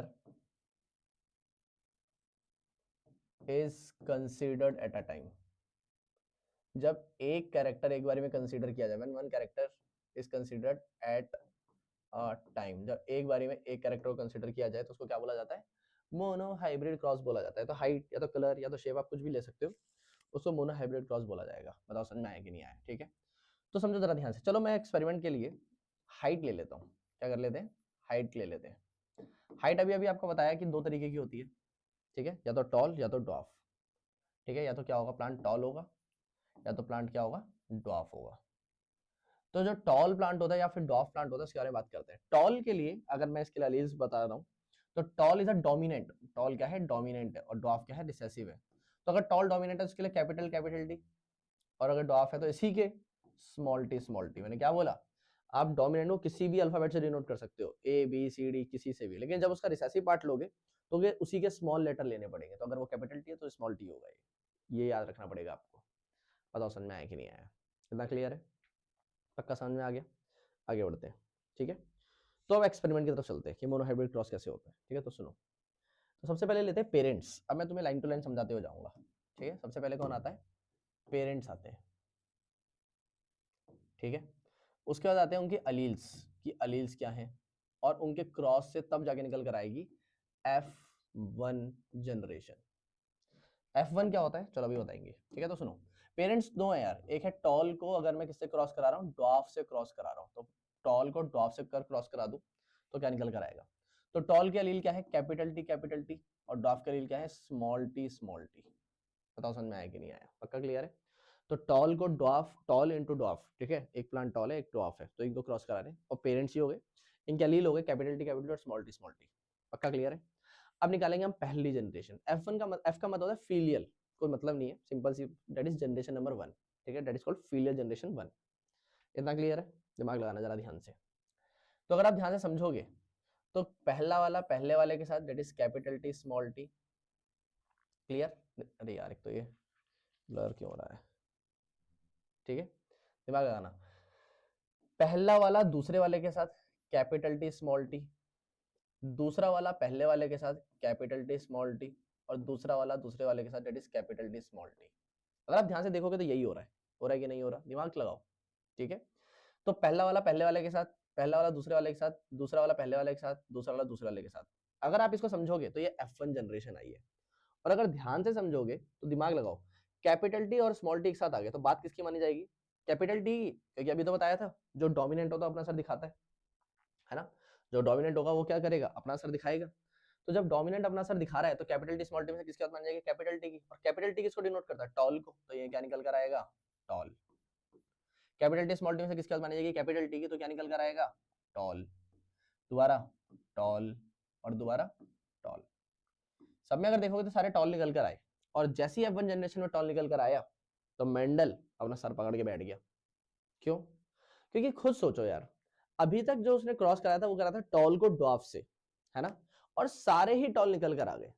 मेंडल सोच रहे यार एक आध तो ड्वार्फ आ जाता, नहीं आया। बताओ समझ में आया कि नहीं आया? उसने सोचा कि भाई एक आध ड्वार्फ आता तो हमको समझ में तो आता कि ड्वार्फ भी हमने एज अ पेरेंट लिया था। यहाँ पे तो पता ही नहीं लग रहा कि ड्वार्फ भी हमने एज अ पेरेंट लिया होगा। कोई बात नहीं, लेकिन यहाँ पर ड्वार्फ निकल के नहीं आया। और जब वो अपना सर पकड़ के बैठा हुआ था तो उसने कंक्लूजन निकाला, वो सही है कि गलत है बाद में समझ में आएगा, लेकिन उसने एक कंक्लूजन निकाला F1 जनरेशन को देखने के बाद, कि जब डोमिनेंट और रिसेसिव आपस में क्रॉस करते हैं, जब एक डोमिनेंट और रिसेसिव आपस में क्रॉस करते हैं तो जो रिसेसिव कैरेक्टर होता है वो कहीं खो जाता है। जब डोमिनेंट और रिसेसिव क्रॉस करते हैं तो जो रिसेसिव कैरेक्टर होता है वो कहीं खो जाता है, तभी डोमिनेंट अपना सर दिखा पाता है। क्योंकि उसको याद रखना, उसको टॉल प्लांट, उसको कैपिटल टी स्मॉल टी थोड़ी दिखाई दे रहा है। वो तो उसने बाद में एक्सपेरिमेंट करके लिखा तब कि इसको कैपिटल टी मान लेता हूँ, इसको स्मॉल टी मान लेता हूँ, तब क्रॉस करके देखा, तब पता लगा कि ड्वार्फ ही है। लेकिन जब उसने एक्सपेरिमेंटली देखा तो सारे तो टॉल ही निकल कर आए, तो उसने क्या बोला कि जो रिसेसिव कैरेक्टर होता है वो अपना खो जाता है। पक्का क्लियर है? अब उसने उठाया क्या नाम है, F1 जनरेशन को, और F1 जनरेशन की करा दी सेल्फिंग। F1 जनरेशन में जितने प्लांट निकल कर आए उन सबकी क्या करा दी? सेल्फिंग करा दी। इतना क्लियर? सेल्फिंग का मतलब है इन्हीं में से दो उठाओ, उनको क्रॉस करा दो, ठीक है। अब सेल्फिंग अगर कराई तो इस बार पेरेंट्स क्या हो जाएंगे? इस बार पेरेंट्स हो जाएंगे F1 को F1 से ही क्रॉस कराना है। होगा कि नहीं होगा? इस बार अलील्स क्या होंगे? देखना जरा ध्यान से, अलील क्या होंगे इस बार? अलील होंगे capital T small T cross capital T small T. यही तो है, देखो जरा ध्यान से, capital T small T, capital T small T. Easy. अब निकल कर आएगी दोस्तों F2 जनरेशन। क्या निकल कर आएगी? F2 generation, that is filial generation 2। दोबारा पहला वाला पहले वाले के साथ that is capital T, capital T. पहला वाला दूसरे वाले के साथ कैपिटल टी स्मॉल टी। दूसरा वाला पहले वाले के साथ, तो स्मॉल टी कैपिटल टी लेकिन पहले कैपिटल लिखते हैं, तो कैपिटल टी स्मॉल टी। और दूसरा वाला दूसरे वाले के साथ that is small T small T. तो अगर आप ध्यान से देखोगे तो ये निकल कर आया है। और ये तो हमने एक्सपेरिमेंटली निकाला, लेकिन दिखाई क्या देगा, तो सुनो। कैपिटल टी कैपिटल में से किसकी बात मानी जाएगी, कैपिटल टी, और ये टॉल है। कैपिटल टी स्मॉल टी में से किसकी बात मानी जाएगी, ये भी टॉल। दोनों में किसकी बात मानी जाएगी, कैपिटल टी की, वो किसको डिनोट करता है, टॉल, तो ये भी टॉल। और स्मॉल टी किसको डिनोट करते हैं, ड्वार्फ। और ये जैसे ही निकल कर आया तो मेंडल अभी तक तो सर पकड़ के बैठा था और अब दीवार में सर मारने लगा। क्यों भाई, क्योंकि उसने बोला कि जब मैं टॉल और ड्वार्फ को ले रहा था तो सारे टॉल निकल कर आए, अब जब मैं सब टॉल को ले रहा हूं तो ड्वार्फ निकल कर आ गया। अब भाई ये कैसे हो रहा है, तब जाकर उसने फाइनल कंक्लूजन निकाला। जो यहां पर पढ़ने का जो कंक्लूजन निकाला था कि F1 जनरेशन में रिसेसिव वाला कहीं खो जाता है, वो गलत है। अब जो फाइनल कंक्लूजन निकाला वो बिल्कुल सही है। और उसने क्या कंक्लूजन निकाला, तो सुनो। उसने बोला यार F1 जनरेशन में जो रिसेसिव कैरेक्टर होता है ना, दिमाग लगाना, F1 जनरेशन में जो रिसेसिव कैरेक्टर होता है ना, वो कहीं खो जाता है। F1 जनरेशन में, सॉरी, खो नहीं जाता है। F1 जनरेशन में जो रिसेसिव कैरेक्टर हो तो कहीं खोता नहीं है, वो छुप जाता है। समझ में आ गया मैंने क्या बोला। लेकिन F2 जनरेशन में जैसे ही उसको उसका पार्टनर अकेले में मिलता है, वो अपने आप को एक्सप्रेस कर देता है। क्योंकि रिसेसिव अपना असर कब दिखाता है, जब दोनों रिसेसिव अलील हो। एक डोमिनेंट अलील अगर गलती से आ गया तो उसकी बात मानी जाएगी। बताओ समझ में आया कि नहीं आया। तो दोनों क्या होने चाहिए, रिसेसिव अलील होने चाहिए। बताओ समझ में आया कि नहीं आया, पक्का क्लियर है। तो एक डोमिनेंट और एक रिसेसिव होगा तो डोमिनेंट की बात मानी जाएगी, लेकिन दोनों रिसेसिव है तभी रिसेसिव की बात मानी जाएगी, और ऐसा वहां पर हो रहा है। बताओ समझ में आया कि नहीं आया। अब तुम्हें लॉजिक समझ में आ रहा होगा कि प्लांट उसको ऐसे दिखाई देता है, लेकिन जब उसने एक्सपेरिमेंट लिख के देखा तो उसको ये सब दिखाई दे रहा है। ऐसा थोड़ी है प्लांट को खोलेगा तो टी लिखा हुआ है उसके अंदर, ऐसा थोड़ी होता है। बताओ समझ में आया कि नहीं आया। इजी, पक्का समझ में आ गया मैंने क्या बोला। अब हम पढ़ेंगे, दिमाग लगाना जरा ध्यान से, इनके जीनोटाइप और फिनोटाइप के बारे में। ठीक है, तो फिनोटाइप रेशियो क्या होता है और जीनोटाइप रेशियो क्या होता है, हम इसकी बात करने वाले हैं। ठीक है, सुनो। फिनोटाइप रेशियो और जीनोटाइप रेशियो क्या होता है, इसको समझना जरा ध्यान से यार। सुनो, अगर आप ध्यान से देखोगे, ठीक है, तो फिनोटाइप का मतलब होता है फिजिकल अपीयरेंस। तो देखो कितने टॉल निकल कर आए हैं, 3, और कितने डॉफ निकल कर आए हैं, 1। तो जो रेशियो निकल कर आया वो क्या निकल कर आया, 3:1 का। इसको कहते हैं फिजिकल अपीयरेंस, कि आपको प्लांट कैसे दिखाई दे रहा है, टॉल, ड्वार्फ, येलो, ग्रीन, ये क्या क्या दिखाई दे रहा है, उसको कहते हैं 3:1। समझ में आ गया मैंने क्या बोला। कम जीनोटाइप को अगर आप देखोगे तो जीनोटाइप है क्या, मतलब जेनेटिक मेकअप कैसा है, मतलब उसके जीन्स किस तरीके के। तो अगर आप ध्यान से देखोगे तो कैपिटल टी कि जैसा कोई और है नहीं है, तो वो एक ही है ratio. Capital T small T जैसे कितने हैं, 2 हैं, तो 2 रेशियो। स्मॉल टी जैसे कितने हैं, सिर्फ एक ही है, उसको कहते हैं 1। तो फिनोटाइप रेशियो निकल कर आया 3:1 का, और जीनोटाइप रेशियो निकल कर आया 1:2:1 का। बताओ समझ में आया कि नहीं। और टोटल दोनों में देखोगे तो टोटल दोनों का कितना आ रहा है आंसर, 4। और यहाँ पे भी 4 ही आ रहे थे। ये था मोनोहाइब्रिड क्रॉस। आराम से देखो, कोई जल्दबाजी नहीं है। मोनोहाइब्रिड क्रॉस आपको समझ में आना चाहिए कि जब हम डोमिनेंट को ले रहे हैं और रिसेसिव को क्रॉस करा रहे हैं तो पहली जनरेशन सारे डोमिनेंट आते हैं। रीजन, क्योंकि रिसेसिव वाला छुप जाता है, और जब F2 जनरेशन में जब उसको अकेले अपना असर दिखाने का मौका मिलता है तो वो अपना असर यहाँ पे दिखा देता है।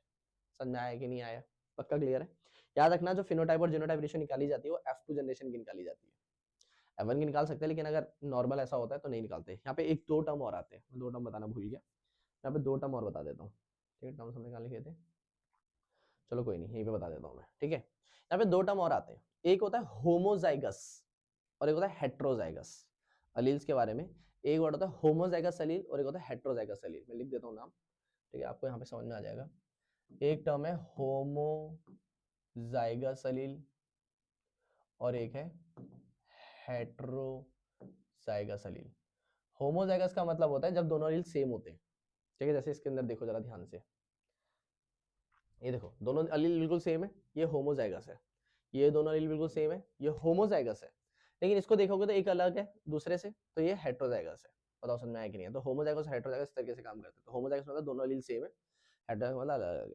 बताओ समझ में आया कि नहीं है। तो इसका मतलब अब यहाँ से समझाना थोड़ा सा आसान हो जाएगा कि जो मोनोहाइब्रिड क्रॉस होता है या फिर किसी भी क्रॉस के अंदर देखोगे अगर आप, तो अगर डोमिनेंट को अपना असर दिखाना है तो वो होमोजाइगस में तो अपना असर दिखाई देगा, कैपिटल टी, लेकिन वो हेट्रोजाइगस में भी दिखा सकता है, that is capital T small T. है कि नहीं। लेकिन रिसेसिव वाले को हेट्रोजाइगस कंडीशन में ना आना, नहीं आ सकता वो, उसके लिए बस एक ही ऑप्शन है, होमोजाइगस, और वो भी दूसरा वाला अलील। ठीक है, तो जब दोनों रिसेसिव होंगे तभी वो अपना सर दिखा सकता है। डोमिनेंट वाले के लिए कोई दिक्कत नहीं, डोमिनेंट वाला अलग अलग होगा तब भी अपना सर दिखा देगा। बताओ समझ में आया कि नहीं आया? पक्का क्लियर है? समझ में आया मैंने क्या बोला? ये था मोनो हाइब्रिड क्रॉस यार, बहुत आसान। क्लियर, आसान ही है ये, पूरा चैप्टर ही आसान है। फिर आता है second, dihybrid cross. Dihybrid cross का मतलब है कि जब आप एक साथ दो कैरेक्टर कंसीडर करने लगे, जैसे अभी हमने सिर्फ हाइट को कंसीडर करा, ठीक है, आप सिर्फ कलर को कंसीडर कर रहे होते हैं। जैसे मैं कलर के ऊपर भी बता दूं, सेम आंसर आएगा, दिमाग लगाना जरा ध्यान से।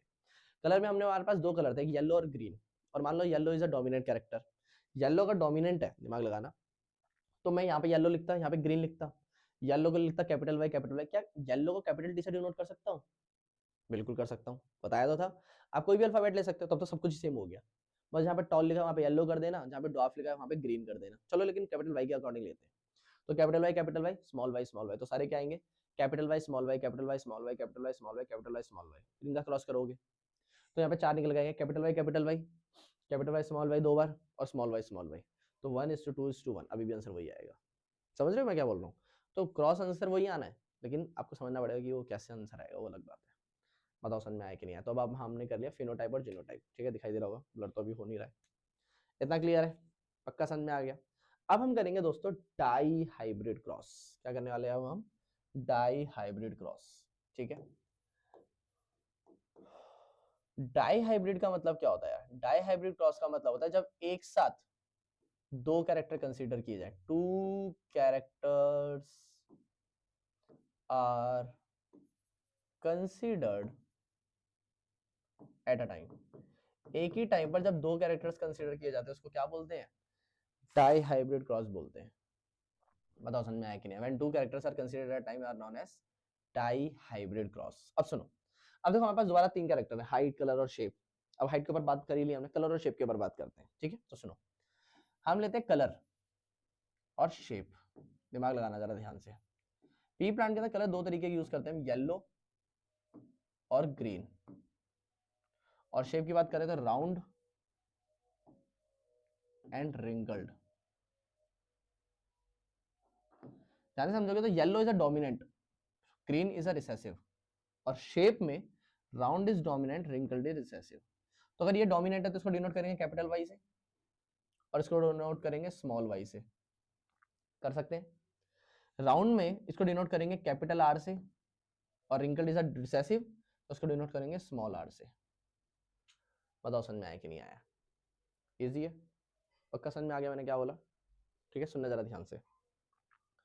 तो राउंड, रिंकल्ड, येलो, ग्रीन सब समझ में आ गया, ठीक है। सुनो, देखो यार, अब जो आप पेरेंट्स बनाओगे ना डाई हाइब्रिड में, वो क्वेश्चन में बोलेगा, वो क्वेश्चन में बोलेगा कि एक रिंकल्ड प्लांट अब वो शेप और कलर को एक साथ मर्ज करने की कोशिश करेगा, ठीक है। तो रिंकल्ड प्लांट जो है वो क्रॉस, वो है साथ में येलो के, ठीक है। तो रिंकल्ड और येलो एक साथ आ गए, तो अपने आप ही दूसरा क्या हो जाएगा? ग्रीन और राउंड हो जाएगा। समझ में आ गया? लेकिन अभी तो मैं खुद एक्सपेरिमेंट सेटअप कर रहा हूँ, तो मैं कुछ भी ले सकता हूँ। तो सुनो, आपको क्या करना है, आप यहाँ से एक डोमिनेंट उठाओगे और एक यहाँ से डोमिनेंट उठा सकते हो, ठीक है। यहाँ से रिसेसिव उठा सकते हो, यहाँ से रिसेसिव उठा सकते हो, उल्टा भी कर सकते हो, इसका डोमिनेंट और इसका रिसेसिव ले सकते हो। कहने का मतलब ये कि एक साथ ये दोनों नहीं ले सकते आप, मतलब कलर कलर एक तरफ कर दिया और शेप शेप एक तरफ कर दिया, ऐसा नहीं कर सकते। एक कलर में से लेना पड़ेगा और एक शेप में से लेना पड़ेगा, और फिर बाकी बचा हुआ जो कलर वाला होगा और जो शेप वाला होगा एक साथ कर दोगे। लेकिन आप ये जरूर कर सकते हो कि इसका डोमिनेंट और इसका डोमिनेंट एक तरफ ले लो, और इसका रिसेसिव और इसका रिसेसिव एक तरफ ले लो। ये कर सकते हो आप। दूसरे भी कर सकते हो, इसका डोमिनेंट इसका रिसेसिव एक तरफ, और इसका रिसेसिव इसका डोमिनेंट एक तरफ, ये भी कर सकते हो आप। बस ये मत करना है इन दोनों को एक तरफ कर दिया और इन दोनों को एक तरफ कर दिया, ऐसा मत करना। इसमें से एक लेना है, इसमें से एक लेना एक तरफ, इसमें से दूसरा, इसमें से दूसरा एक तरफ। तो डोमिनेंट डोमिनेंट एक तरफ, रिसेसिव रिसेसिव एक तरफ, ये भी कर सकते हो। डोमिनेंट रिसेसिव ये भी कर सकते हो, वो आपके ऊपर डिपेंड करता है। बताओ समझ में आया कि नहीं आया? इजी, आसान है, यही हम आगे बढ़ रहे हैं। पक्का क्लियर? तो सोचो क्या करें, डोमिनेंट डोमिनेंट एक तरफ ले लें, रिसेसिव रिसेसिव एक तरफ ले लें, या फिर डोमिनेंट रिसेसिव ले लें। एक सिंपल सी बात बताता हूँ, आप कुछ भी लो, आगे जाकर वो सेम ही हो जाना है। F1 जनरेशन पे ही सेम हो जाएगी चीजें, आप चाहे डोमिनेंट डोमिनेंट रिसेसिव रिसेसिव ले लो, चाहे डोमिनेंट रिसेसिव ले लो, F1 जनरेशन आती है वो दोनों सेम हो जाएंगे, तो इसलिए टेंशन लेने की बात नहीं है। क्लियर है बात? अभी के लिए हम आगे बढ़ते हैं, तो सुनो जरा ध्यान से, तो डोमिनेंट और रिसेसिव किस तरीके से काम करते हैं, ठीक है। तो हम एक काम करते हैं, हम डोमिनेंट डोमिनेंट और रिसेसिव रिसेसिव एक तरफ ले लेते हैं, उससे काम चल जाएगा, ठीक है। सुनो, और क्योंकि F1 जनरेशन दोनों सेम ही होने वाला है, क्लियर है? तो सुनना जरा ध्यान से। ठीक है, तो इस बार हम क्या ले रहे हैं, पेरेंट्स। सबसे पहले क्या आते हैं, पेरेंट्स, याद है ना? तो सबसे पहले किस यूज क्या करते हैं, हम पेरेंट्स को यूज करते हैं। ठीक है, ये रहे पेरेंट्स। ठीक है, और फिर आएंगे इनके अलील्स, और फिर हम करेंगे F1 जनरेशन। ठीक है, सुनना, ये समझना बहुत ज्यादा इंपॉर्टेंट है। हाँ, तो हम क्या कर रहे हैं, डोमिनेंट डोमिनेंट एक तरफ ले रहे हैं, रिसेसिव रिसेसिव एक तरफ ले रहे हैं। आप डोमिनेंट रिसेसिव और डोमिनेंट रिसेसिव एक एक तरफ भी ले सकते हो, लेकिन दोनों सेम ही आंसर आएंगे। F1 जनरेशन पे जाके सेम हो जाएगा वो। तो सुनो, पेरेंट में हम ले रहे हैं येलो, और डोमिनेंट के लिए हम शेप में ले रहे हैं राउंड। ठीक है, that is round yellow. Yellow round लिख दिया मैंने, कोई दिक्कत नहीं है। इसको हम क्रॉस करा रहे हैं दोस्तों, किससे, क्या नाम है, ग्रीन रिंकल्ड से। बताओ समझ में आया कि नहीं आया? पक्का क्लियर है? तो पैसे चला गया। पक्का क्लियर है? तो हम किससे क्रॉस करा रहे हैं, राउंड येलो को रिंकल्ड ग्रीन से। कोई दिक्कत तो नहीं है? अब अगर आप अलील्स के बारे में बात करोगे, तो अलील्स को अगर आप देखोगे तो येलो इज अ डोमिनेंट, तो इसके लिए capital Y. Round is dominant, तो कैपिटल आर। क्लियर है? आगे पीछे भी लिख सकता था मैं इनको, कोई दिक्कत नहीं है। ठीक है, ग्रीन इज रिसेसिव तो small Y, wrinkled is recessive तो स्मॉल आर। बताओ समझ में आया कि नहीं आया? पक्का क्लियर है? अब मेरी बात सुनो जरा ध्यान से यार, जब आप मोनो हाइब्रिड क्रॉस पढ़ रहे थे ना दोस्त, जब आप क्या कर रहे थे, मोनो हाइब्रिड क्रॉस जब पढ़ रहे थे, तो मोनो हाइब्रिड क्रॉस में होता यह था कि आप पहला पहला दूसरा दूसरा पहला दूसरा दूसरा पहला ऐसे करके कर लेते थे, लेकिन यहाँ पे ऐसा नहीं हो सकता, क्योंकि यहाँ पे 4 अलील है। तो यहाँ पे हम लगाते हैं थोड़ा सा शॉर्टकट एक मेथड। ठीक है, सुनो, देखो आप पहला उठाओगे, फिर इसका पहला लोगे, फिर इसका पहला लोगे, फिर इसका पहला लोगे, एक आएगा। फिर इसका दूसरा लोगे, इसका दूसरा लोगे, इसका दूसरा लोगे, इसका दूसरा लोगे, फिर कुछ आएगा। फिर इसका पहला दूसरा, इसका पहला दूसरा, इसका दूसरा पहला, दूसरा पहला, पहला दूसरा, दूसरा पहला, ऐसे बहुत सारे कॉम्बिनेशन बन जाएंगे। हमने सोचा एक शॉर्टकट, कि अगर आप ध्यान से देखोगे तो असलियत में, अच्छा हम F1 जनरेशन निकालने वाले हैं, ये बात याद रखना, हम क्या निकालने वाले, F1 जनरेशन यार। ठीक है, तो दिमाग लगाओ जरा ध्यान से। ठीक है, अगर आप ध्यान से देखोगे तो ये दोनों सेम है, कैपिटल वाई दोनों क्या है, सेम है। तो मैं दोनों में से एक ले सकता हूं, दैट इज कैपिटल वाई, बिल्कुल ले सकता हूं। कैपिटल आर दोनों सेम है, दोनों में से एक ले सकता हूं, बिल्कुल ले सकता हूं, दैट इज कैपिटल आर। यहाँ पे देखो, इसमें स्मॉल वाई, इसमें स्मॉल आर, तो स्मॉल आर। अगर मैं इनका क्रॉस कराऊं, दिमाग लगाना, तो क्या निकल कर आएगा, कैपिटल आर, क्या, मैं एक साथ दिख रहा हूँ, capital R small R, capital Y small Y. आएगा कि नहीं आएगा, खुद सोचो। अब मैंने ये बोला कि मैंने इसका पहला पहला पहला पहला लिया तो ये आया। अगर मैं इसका पहला दूसरा, इसका पहला इसका दूसरा लेता तो एक अलग आता, दूसरा दूसरा दूसरा दूसरा लेता तो अलग आता, दूसरा पहला लेता, सब कुछ भी कॉम्बिनेशन बनाओ यही आएगा। आप चाहे इसका पहला लो, चाहे दूसरा लो, चाहे इसका पहला लो, इसका दूसरा लो, कुछ भी करो, कॉम्बिनेशन यही आने वाला है, और यही चीज 16 टाइम्स रिपीट होगी। तो मैं 16 बार एक ही चीज को क्यों लिखूंगा? मोनो हाइब्रिड में एक ही चीज 4 बार रिपीट होती थी, तो वहां पे 4 बार लिख दिया, क्योंकि एक तो छोटा था वो, और 4 बार ही लिखना था वो, उसके दो दो अलील के सेट थे ना, और सिर्फ 4 बार लिखना था। यहाँ पे 16 बार लिखना है, वो भी 4 अलील के सेट। इतना नहीं है हमारे बस की मेहनत करना। तो सिंपल सी बात, आप क्या कर सकते हो, आपको सिंपल सा एक काम करना है कि यहाँ से आया और यहाँ पे आ गया। बताओ समझ में आया कि नहीं आया? अब एक चीज सुनो, मैंने आपको क्या बोला था कि अगर आप अगर डोमिनेट रिसेसिव भी लेते तब भी सेम होता। कैसे? यहाँ से आता कैपिटल वाई, यहाँ पे आता स्मॉल आर, तो यहाँ से कैपिटल वाई स्मॉल आर यहाँ पे आ जाता, यहाँ पे आता स्मॉल वाई और यहाँ पे कैपिटल आर, तो यहाँ से स्मॉल वाई और कैपिटल आर आता, वो यहाँ पे आता, तो यही तो बनता है कि नहीं? आप कोई भी कॉम्बिनेशन लेते यही आता है यहाँ पर। लेकिन F1 जनरेशन आपको समझ में नहीं आया, तो ये बहुत इंपॉर्टेंट है भाई, ये समझना जरूरी है। तो हमने क्या करा, monohybrid sorry dihybrid cross में हमने क्या करा, सबसे पहले ले दो दो क्या नाम है, पेरेंट्स के सेट, तो वहाँ पे 2 पेरेंट, यहाँ पे 2 पेरेंट। इतना क्लियर है? ये जो 2 पेरेंट है, ठीक है, येलो और राउंड, यहाँ पे ग्रीन और रिंकल्ड, तो येलो और राउंड को यहाँ पे लिया। ठीक है, yellow is a dominant character, तो capital Y, round is dominant, तो स्मॉल कैपिटल आर, तो कैपिटल वाई कैपिटल आर में से एक एक उतार लिया, यहाँ से भी ऐसे ही करा, तो ये क्रॉस निकल कर आया। क्लियर है? समझ में आया मैंने क्या बोला? अब इसमें आप अगर कुछ भी चेंज करोगे तो यही निकल कर आने वाला है, पहला लो, पहला पहला पहला ये, दूसरा दूसरा दूसरा दूसरा ये, पहला दूसरा पहला दूसरा ये, दूसरा पहला दूसरा पहला, हर जगह से कॉम्बिनेशन में यही आने वाला है। बताओ समझ में आया कि नहीं आया? इजी समझ में आ गया मैंने क्या बोला? और ऐसे कितने निकल कर आने वाले हैं? ऐसे लगभग 60 निकल कर आने, लेकिन अभी हमें 60 लिखने की जरूरत है, आपको यही समझना है। अब F2 निकालने के लिए हम क्या करते हैं दोस्तों? F2 निकालने के लिए हम F1 का ही क्रॉस कर देते हैं, है कि नहीं? F2 निकालने के लिए क्या करते हैं? F1 की सेल्फिंग, तो F1 में तो ये निकल कर आ रहा है, और इसी को हम 2 बार लेके क्रॉस कर देंगे। तो अब हम क्या निकालने वाले? F2 निकालने वाले हैं। क्या निकालने वाले? F2 for F2 generation.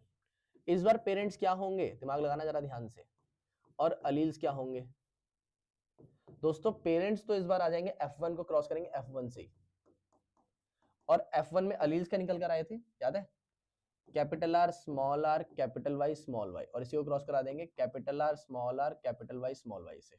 Easy, समझना जरा ध्यान से, दोनों का यही आंसर आएगा। बताओ समझ में आया कि नहीं आया, ठीक है। अब एक चीज सुनो यार, जो आपने यहाँ पे करा था, दिमाग लगाना जरा ध्यान से, कि पहला वाला उतार लो, पहला वाला उतार लो, पहला पहला पहला पहला, दूसरा दूसरा, सब जगह पे सेम आ रहा था। क्या यही काम आप यहाँ पे कर सकते हो? नहीं कर सकते, क्योंकि अगर आप पहला उतारोगे तो कैपिटल आर आएगा, और दूसरा उतारोगे तो स्मॉल आर आएगा, ये दोनों अलग अलग है। यहाँ पे आप वैसा नहीं कर सकते। बताओ समझ में आया कि नहीं आया। तो कहने का मतलब ये कि पिछले वाले में आपने क्या करा, पहला पहला पहला पहला उतार लो, दूसरा दूसरा दूसरा, तो एक ही बारी में सब कुछ आ जाता था। यहाँ पे ऐसा इसलिए नहीं हो सकता क्योंकि यहाँ पे सारे अलील्स अलग अलग है। बताओ समझ में आया कि नहीं आया। तो यहाँ पे करनी पड़ेगी आपको थोड़ी सी मेहनत। देखो मेहनत के तौर पर आप ये बोल सकते थे कि आप ये भी कर सकते थे, दिमाग लगाना जरा ध्यान से, ये पहला, फिर इसका पहला, फिर इसका पहला, और फिर इसका पहला, समझ रहे हो, फिर इसका दूसरा, इसका दूसरा, इसका दूसरा, फिर इसका दूसरा, समझ रहे हो मैं क्या बोल रहा हूँ। उसके बाद फिर ये पहला, इसका दूसरा, इसका पहला, इसका दूसरा, ऐसे कितने सारे क्रॉस बन जाएंगे भाई। अभी तो 3 ही बनाए, इसमें इतने सारी लाइनें आ गई, तो भैया ये तो पॉसिबल नहीं है। बताओ समझ में आया कि नहीं आया। तो इससे तो काम नहीं चलने वाला। समझ में आया मैंने क्या बोला। तो हमने सोचा इसका एक शॉर्टकट, क्या सोचा हमने, इसका एक शॉर्टकट। सुनना जरा ध्यान से। हम क्या करते हैं, जो आपस में ये जो पूरा दिखाई दे रहा है सेट, इसको पहले आपस में सॉल्व कर लेते हैं। जैसे सिंप्लीफिकेशन होता है ना, मान लो फॉर एग्जांपल एक क्वाड्रेटिक इक्वेशन बनानी है, तो पहले आप अपने आप में उनको सिंप्लीफाई करते हैं, फिर क्वाड्रेटिक इक्वेशन में लेकर आते हैं, वैसे ही कुछ, ठीक है। तो पहले हम क्या कर रहे हैं, इनको आपस में सिंप्लीफाई कर रहे हैं, ठीक है। दिमाग लगाना जरा ध्यान से। सिंप्लीफाई करने के लिए हम क्या कर रहे हैं, अगर आप ध्यान से देखोगे तो कैपिटल आर कैपिटल वाई दो सेट है, ठीक है। तो पहले इसको अलग करते हैं। समझ में आया मैंने क्या बोला, देखना जरा ध्यान से, ठीक है। इसको इसी को लेते हैं, ठीक है। सुनो, अगर आप ध्यान से देखोगे तो कैपिटल आर कैपिटल वाई, कोई दिक्कत तो नहीं है।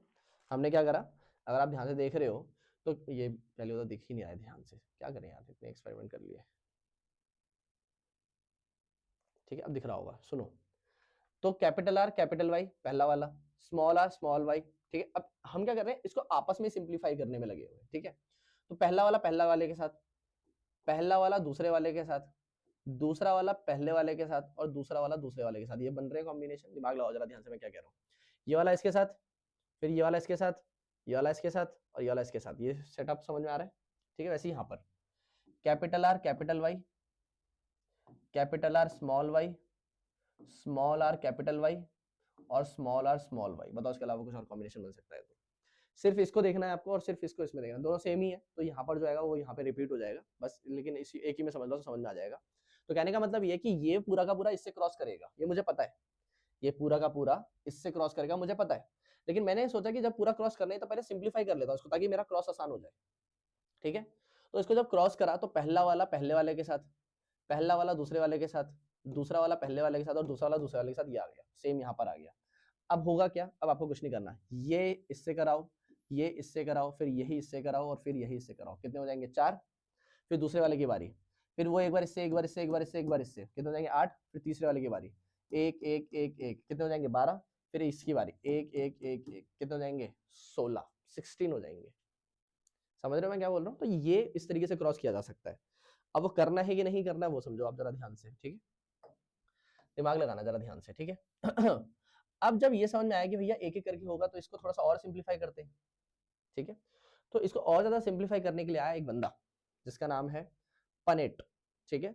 उसने जो एक्सपेरिमेंट का एक शॉर्टकट तरीका दिया उसको कहते हैं पनेट स्क्वायर। ये सारा मेंडल का कॉन्सेप्ट है, ठीक है। तो इसको सिंप्लीफाई करने के लिए आया पनेट, ठीक है।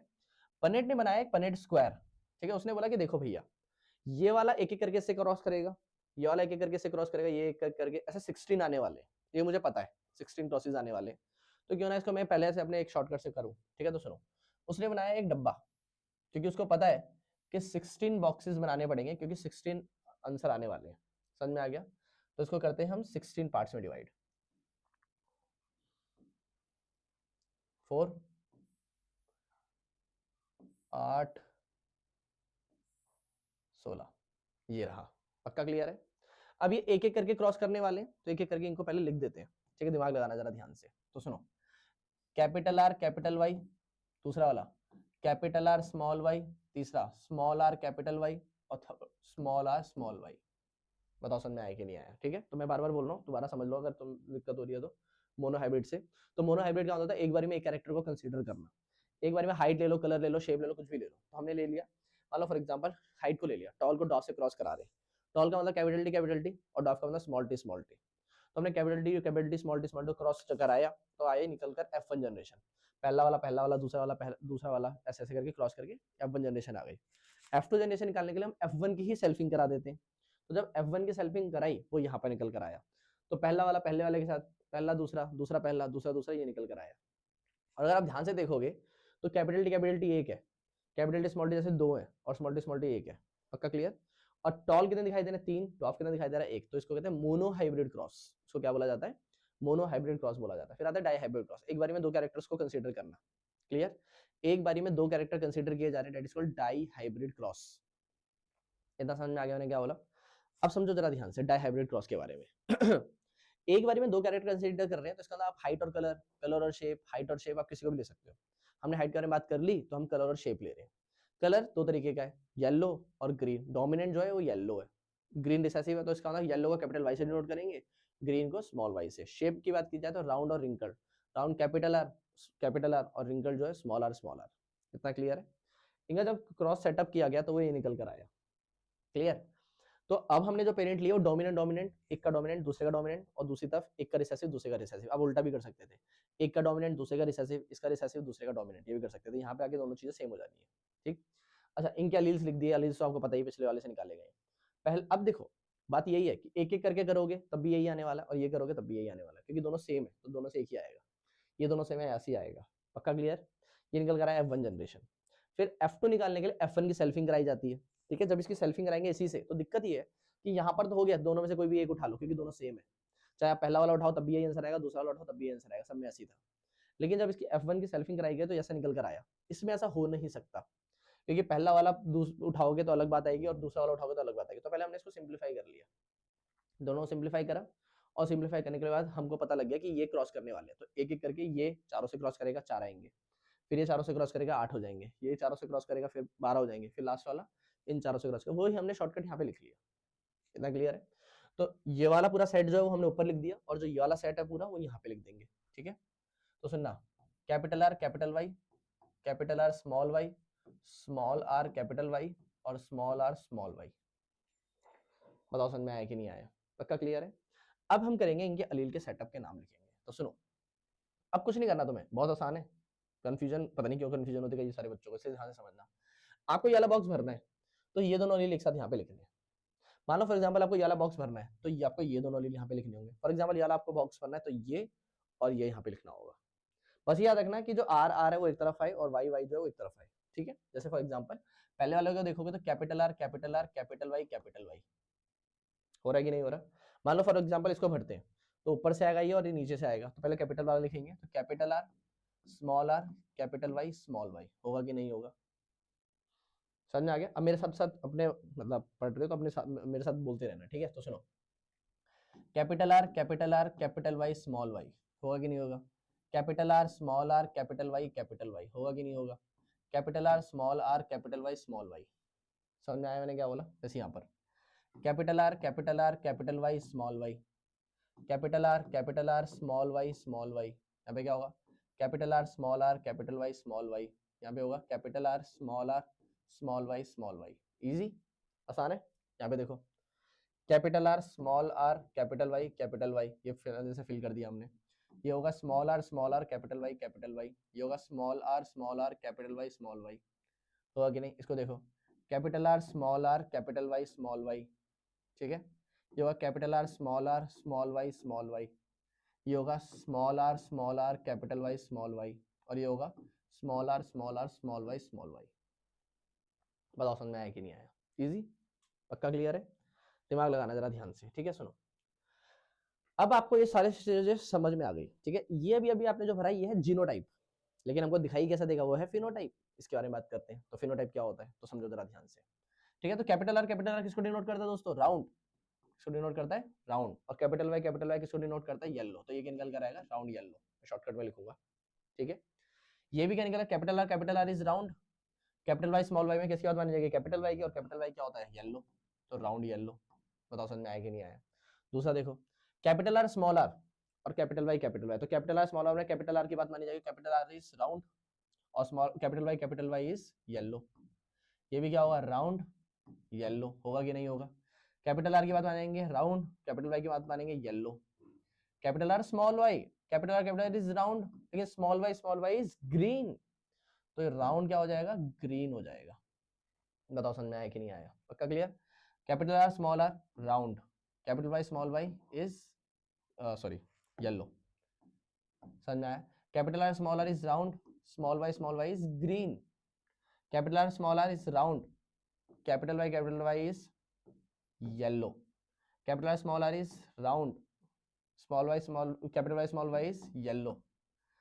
अब आ गया small R that is wrinkled, क्या होगा ये, रिंकल्ड, होगा कि नहीं होगा। और कैपिटल वाई इज येलो, होगा। दोबारा स्मॉल आर दो, दोबारा रिंकल्ड, देख लेना मैं कहीं गलती ना करी हो, ठीक है।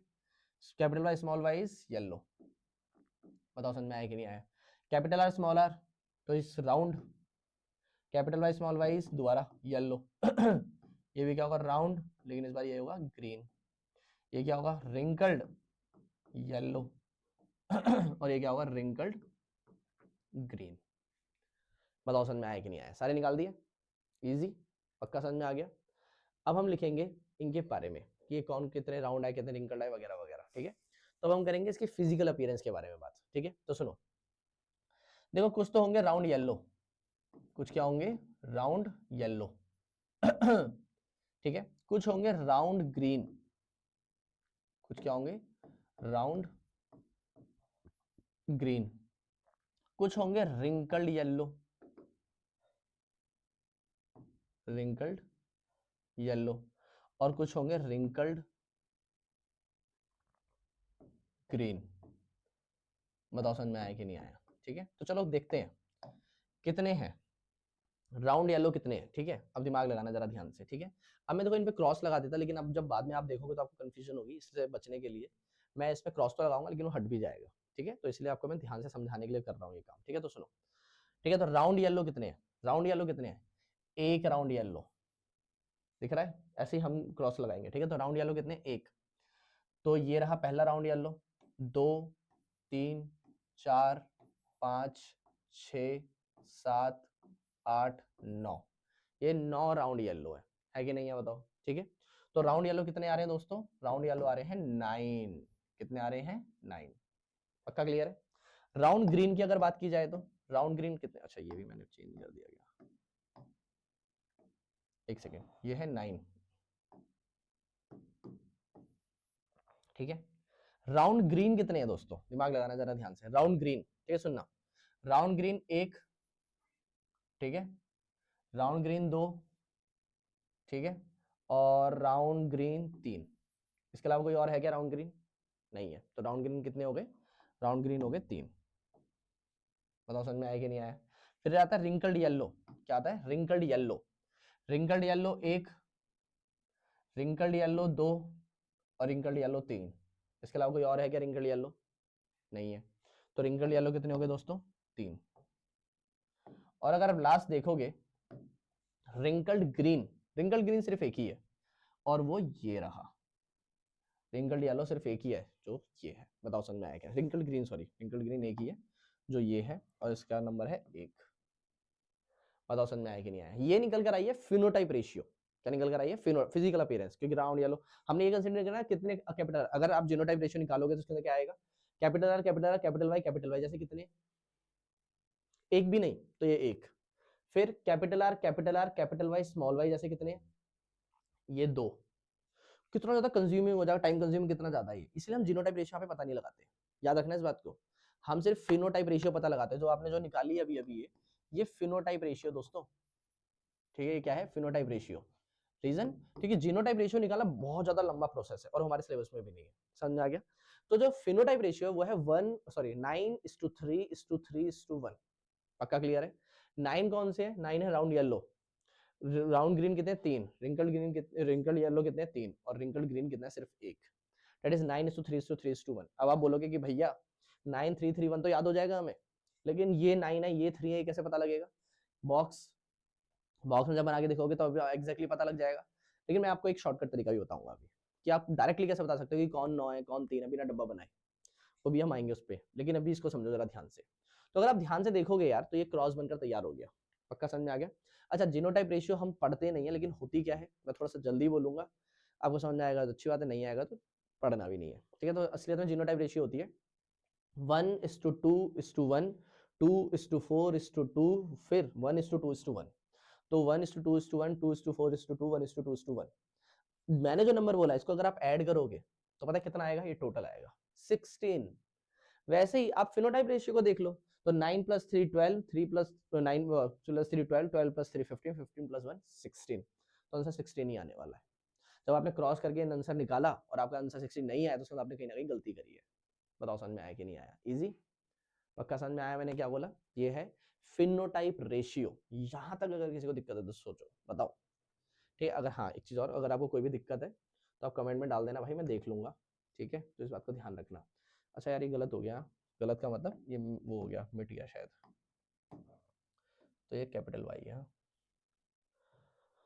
बताओ समझ में आया कि नहीं आया? क्लियर है इतना? पक्का समझ में आ गया? अब यहाँ पे आते हैं 3 लॉ, ठीक है। तो देखो लॉज एनसीईआरटी में है नहीं, लेकिन कई बार क्वेश्चन उस पर पूछ लेता है, इसलिए मैं लॉज के नाम बता रहा हूँ, इसलिए ध्यान से समझना, और अगर समझ में आएगा तो बहुत अच्छी बात है। सबसे पहले law of dominance. Mendel concept के अकॉर्डिंग 3 लॉ निकाले गए थे, मेंडल ने नहीं दिए थे ये, लेकिन मेंडल के कॉन्सेप्ट पे बेसिस 3 लॉ है। लॉ ऑफ डोमिनेंस, दूसरा आता है लॉ ऑफ सेग्रीगेशन, और एक थर्ड लॉ है that is law of independent assortment. ये अगर याद नहीं होंगे तो आप इसको छोड़ भी सकते हो, तो इतना ज्यादा दिमाग लगाने की जरूरत है नहीं इसके अंदर। रीजन क्योंकि इतना ज्यादा ये क्या नाम है लॉज में से क्वेश्चन नहीं आते क्योंकि हमारे सिलेबस में नहीं है। लॉ ऑफ डोमिनेंस के ऊपर एक आध क्वेश्चन वो डाल देता है, तो वो बस इतना ही है। तो लॉ ऑफ डोमिनेंस क्या कहता है पहले मैं बताता हूँ, सुनो। देखो पहली चीज तो ये समझ लो कि पहला और दूसरा लॉ जो है ना वो मोनोहाइब्रिड से एक्सप्लेन किए जा सकते हैं। मतलब पहला और दूसरा लॉ मोनोहाइब्रिड के थ्रू एक्सप्लेन होते हैं, लेकिन थर्ड लॉ जो है वो डाईहाइब्रिड के अकॉर्डिंग वो प्रूव होता है, ठीक है। तो पहले पहले लॉ की बात करते हैं, लॉ ऑफ डोमिनेंस। सिंपल सा आंसर है, लॉ ऑफ डोमिनेंस ये कहता है कि यार जो डोमिनेंट अलील होगा ना वो अपना असर दिखाएगा।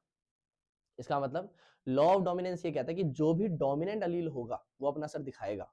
होमोजाइगस कंडीशन में तो दोनों सेम ही होते हैं, दोनों ही अपना असर दिखा रहे हैं, लेकिन हेटेरोजाइगस कंडीशन में वो अपना असर दिखाएगा जो डोमिनेंट होगा। इसको कहते हैं लॉ ऑफ डोमिनेंस। तो जो डोमिनेंट अलील होगा वो अपना असर दिखाएगा। बताओ समझ में आया कि नहीं आया? पक्का क्लियर है? सेकंड है law of segregation. Law of segregation ये कहता है कि जो दो दिमाग लगाना जरा ध्यान से, लॉ ऑफ सेग्रीगेशन ये कहता है कि जो अलील्स हैं वो इंफॉर्मेशन ट्रांसफर करने से पहले पहले सेग्रीगेट होते हैं। मैं तुम्हें समझाता हूँ बेसिकली क्या बोल रहा है ये, ठीक है। तो जरा देखो मोनोहाइब्रिड क्रॉस को। मोनोहाइब्रिड क्रॉस में पता है मैंने क्या करा? पहला पहला एक साथ ले लिया, पहला दूसरा एक साथ, दूसरा पहला। असलियत में तुम ज्यादातर बुक्स को देखोगे तो पता है क्या करते हैं, वो थोड़ा सा लंबा प्रोसेस कर देते हैं। कैपिटल टी क्रॉस करा है स्मॉल टी से, वो पहले इसको अलील को सेपरेट करके दिखाएंगे, फिर एक एक करके यही करेंगे जो मैंने करा है। भाई इतना लंबा करना ही क्यों है? पहले इनको सेपरेट करके दिखाना क्या है, लेकिन असल में सेग्रीगेट होते हैं फिर रिकम्बाइन होते हैं, वो दिखाना चाहते हैं। इसको कहते हैं लॉ ऑफ सेग्रीगेशन का मतलब होता है सेपरेट होना। तो लॉ ऑफ सेग्रीगेशन ये कहता है कि जो अलील्स होते हैं पहले सेग्रीगेट होते हैं, दैट इज सेपरेट होते हैं, और फिर रिकम्बाइन होते हैं। पहले सेपरेट होंगे फिर रिकम्बाइन होंगे, that is called law of segregation. पहला वाला क्या था? Law of dominance. तो जो डोमिनेंट होगा वो अपना असर दिखाएगा। समझ में आ गया? जो डोमिनेंट होगा वो अपना असर दिखाएगा। तो law of dominant monohybrid cross से एक्सप्लेन हो जाता है, लॉ ऑफ सेग्रीगेशन भी एक्सप्लेन हो जाता है, ठीक है। ये चीज जो है ना ये मैंने डाईहाइब्रिड में करके दिखाई है वैसे, ठीक है। मैं भी दिखाता हूँ डाईहाइब्रिड में कहाँ पे दिखाई है मैंने तुम्हें, लेकिन हाँ ये समझ में आ गया होगा। तो लॉ ऑफ सेग्रीगेशन ये कहता है कि पहले अलील सेग्रीगेट होते हैं फिर रिकम्बाइन होते हैं, ठीक है। तो देखो जरा डाईहाइब्रिड, पहले मैंने इनको सेपरेट करके दिखाया है कि नहीं दिखाया है ना, तो ये लॉ ऑफ सेग्रीगेशन है। हाँ, थर्ड आता है law of independent assortment. Law क्या है? Law of independent assortment. Law of independent assortment dihybrid से एक्सप्लेन होता है। पहले तो लॉ समझो क्या है। लॉ ऑफ इंडिपेंडेंट असॉर्टमेंट ये कहता है कि हर एक कैरेक्टर जो है ना वो डोमिनेंट होता है। लॉ ऑफ इंडिपेंडेंट असॉर्टमेंट ये कहता है कि हर एक अलील क्या होता है? इंडिपेंडेंट होता है किसी दूसरे के। मतलब सुनो, देखो जब आपने पेरेंट लिए थे ना तो आप ध्यान से समझो, आपने राउंड को लिया था येलो के साथ और रिंकल्ड को लिया था ग्रीन के साथ। क्लियर है? तो राउंड येलो को तो ये थोड़ी बोलेगा कि भाई तू मेरे साथ आया तो मेरे साथ ही रहेगा, और रिंकल्ड ग्रीन को थोड़ी बोलेगा तू मेरे साथ आया तो तू मेरे साथ ही रहेगा, ऐसा नहीं है, ऐसा नहीं होता। हर एक कैरेक्टर इंडिपेंडेंट होता है। तो कहने का मतलब ये कि अगर आपकी आंखों का कलर अगर आपके फादर से आया है तो जरूरी नहीं है हेयर कलर भी फादर से ही आए, जरूरी नहीं है स्किन कलर भी फादर से ही आए, क्योंकि हेयर कलर ये थोड़ी बोलेगा आंखों के कलर को भाई मैं फादर की तरफ से कोड हो रहा हूं तो तू भी मेरे साथ ही कोड होगा, नहीं। हर एक कैरेक्टर इंडिपेंडेंट होता है अपने एक्सप्रेशन में, अपने आप को एक्सप्रेस करने में। कोई भी किसी के साथ भी दोस्ती कर सकता है।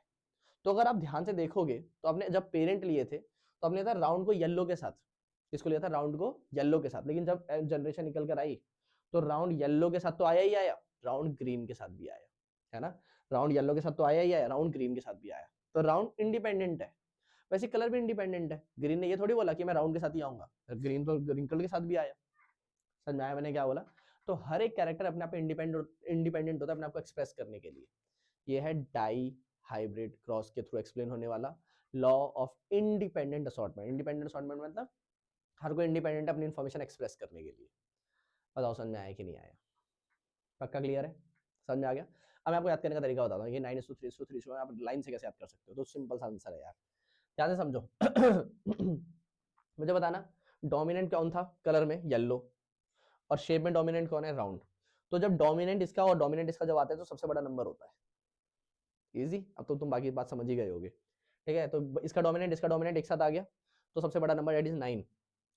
इसका रिसेसिव आएगा तो सबसे छोटा नंबर दैट इज 1। पक्का क्लियर। बाकी इसका डोमिनेंट इसका रिसेसिव 3, इसका रिसेसिव इसका डोमिनेंट 3, आसान है। तो इसका डोमिनेंट सबसे बड़ा नंबर दैट इज 9, इसका रिसेसिव सबसे छोटा नंबर दैट इज 1, फिर इसका डोमिनेंट इसका रिसेसिव 3, इसका डोमिनेंट इसका रिसेसिव 3। बताओ समझ में आया कि नहीं आया। तो 9:3:3:1। बताओ समझ में आया कि नहीं आया। मैं डायहाइब्रिड क्रॉस का क्या नाम है जीनोटाइप भी याद करा सकता हूँ, लेकिन उसकी जरूरत है ही नहीं, तब याद क्यों कराना, समझ में आएगा ही नहीं जब वो आया भी नहीं, आज तक सिलेबस में नहीं है, ठीक है। तो ये आपके सामने है डायहाइब्रिड क्रॉस यार, और ये हमने पढ़ लिया डायहाइब्रिड क्रॉस तक का पूरा कॉन्सेप्ट। पक्का क्लियर है। अब आता है, अब आते हैं दो टॉपिक, ठीक है। अब समझो जरा ध्यान से, दो टॉपिक में से देखो एक टॉपिक है क्या नाम है जो आना ही आना है, दैट इज सेक्स डिटर्मिनेशन। दूसरा टॉपिक होता है ब्लड ग्रुपिंग। अब ब्लड ग्रुपिंग के साथ दिक्कत ये है कि ब्लड ग्रुपिंग ना यार नॉर्मली तो स्कूल से डिलीट कर दिया गया है, ठीक है, लेकिन वो फिर भी कई बार डाल देते हैं कि भाई ये भी करो आप ये भी करो। ऐसा क्यों? सिंपल कॉन्सेप्ट, सिंपल रीजन ये है कि देखो एनसीईआरटी में ना ब्लड ग्रुपिंग को ना ही पहले समझाया गया था, ऐसा नहीं कि अभी डिलीट हो गया, वो था ही नहीं पहले। लेकिन ब्लड ग्रुपिंग पढ़ाना इस चक्कर में पड़ता है क्योंकि वहां पे ना एक क्वेश्चन दे दिया उन्होंने इन टेक्स्ट में ब्लड ग्रुप के ऊपर उन्होंने एक क्वेश्चन डाल दिया। अब समझाया है नहीं, लेकिन वो क्वेश्चन तो डाल दिया, तो उसका अंदर कॉन्सेप्ट तो है, तो आपको समझना पड़ेगा। तो अगर आप ये समझ जाते हो ब्लड ग्रुपिंग तो बहुत अच्छी बात है, नहीं समझते हो तो आपकी मर्जी है। तो इसीलिए पहले मैं सेक्स डिटर्मिनेशन करा रहा हूँ कि जो पहले आएगा ही आएगा, वैसे आप स्किप कर सकते हो ऑब्वियस सी बात, लेकिन हाँ पहले मैं सेक्स डिटर्मिनेशन बता रहा हूँ। लेकिन अगर आपको ब्लड ग्रुपिंग वाला कॉन्सेप्ट समझना है तो उसके बाद में बताऊंगा, क्योंकि वो किसी के स्कूल में आता है किसी के स्कूल में नहीं आता, तो डिपेंड करता है, इसलिए पहले सेक्स डिटर्मिनेशन पढ़ लेते हैं, ठीक। तो सुनो, अब जो टॉपिक है वो है सेक्स डिटर्मिनेशन। बताओ समझ में आया कि नहीं आया, यहाँ तक समझ में आ जाना चाहिए भाई। टॉपिक है सेक्स डिटर्मिनेशन। सेक्स डिटर्मिनेशन का मतलब क्या है, पहली बात तो सुनो। देखो यार यहाँ पे एक बहुत फेमस क्वेश्चन आता है कि किस पर डिपेंड करता है कि अगली जनरेशन में मेल आने वाला है कि फीमेल आने वाली है, ठीक है। तो ये देखो अभी आपको अलील्स के थ्रू समझ में आ जाएगा, ठीक है। तो सुनना, देखो हमारे पास ना 46 क्रोमोसोम होते हैं, that is 23 pair of chromosomes होते हैं, ठीक है। तो मेल हो चाहे फीमेल हो, ह्यूमंस के पास 23 पेयर ऑफ क्रोमोसोम्स होते हैं, ठीक है। ह्यूमंस के पास कितने होते हैं, 23 पेयर ऑफ क्रोमोसोम्स।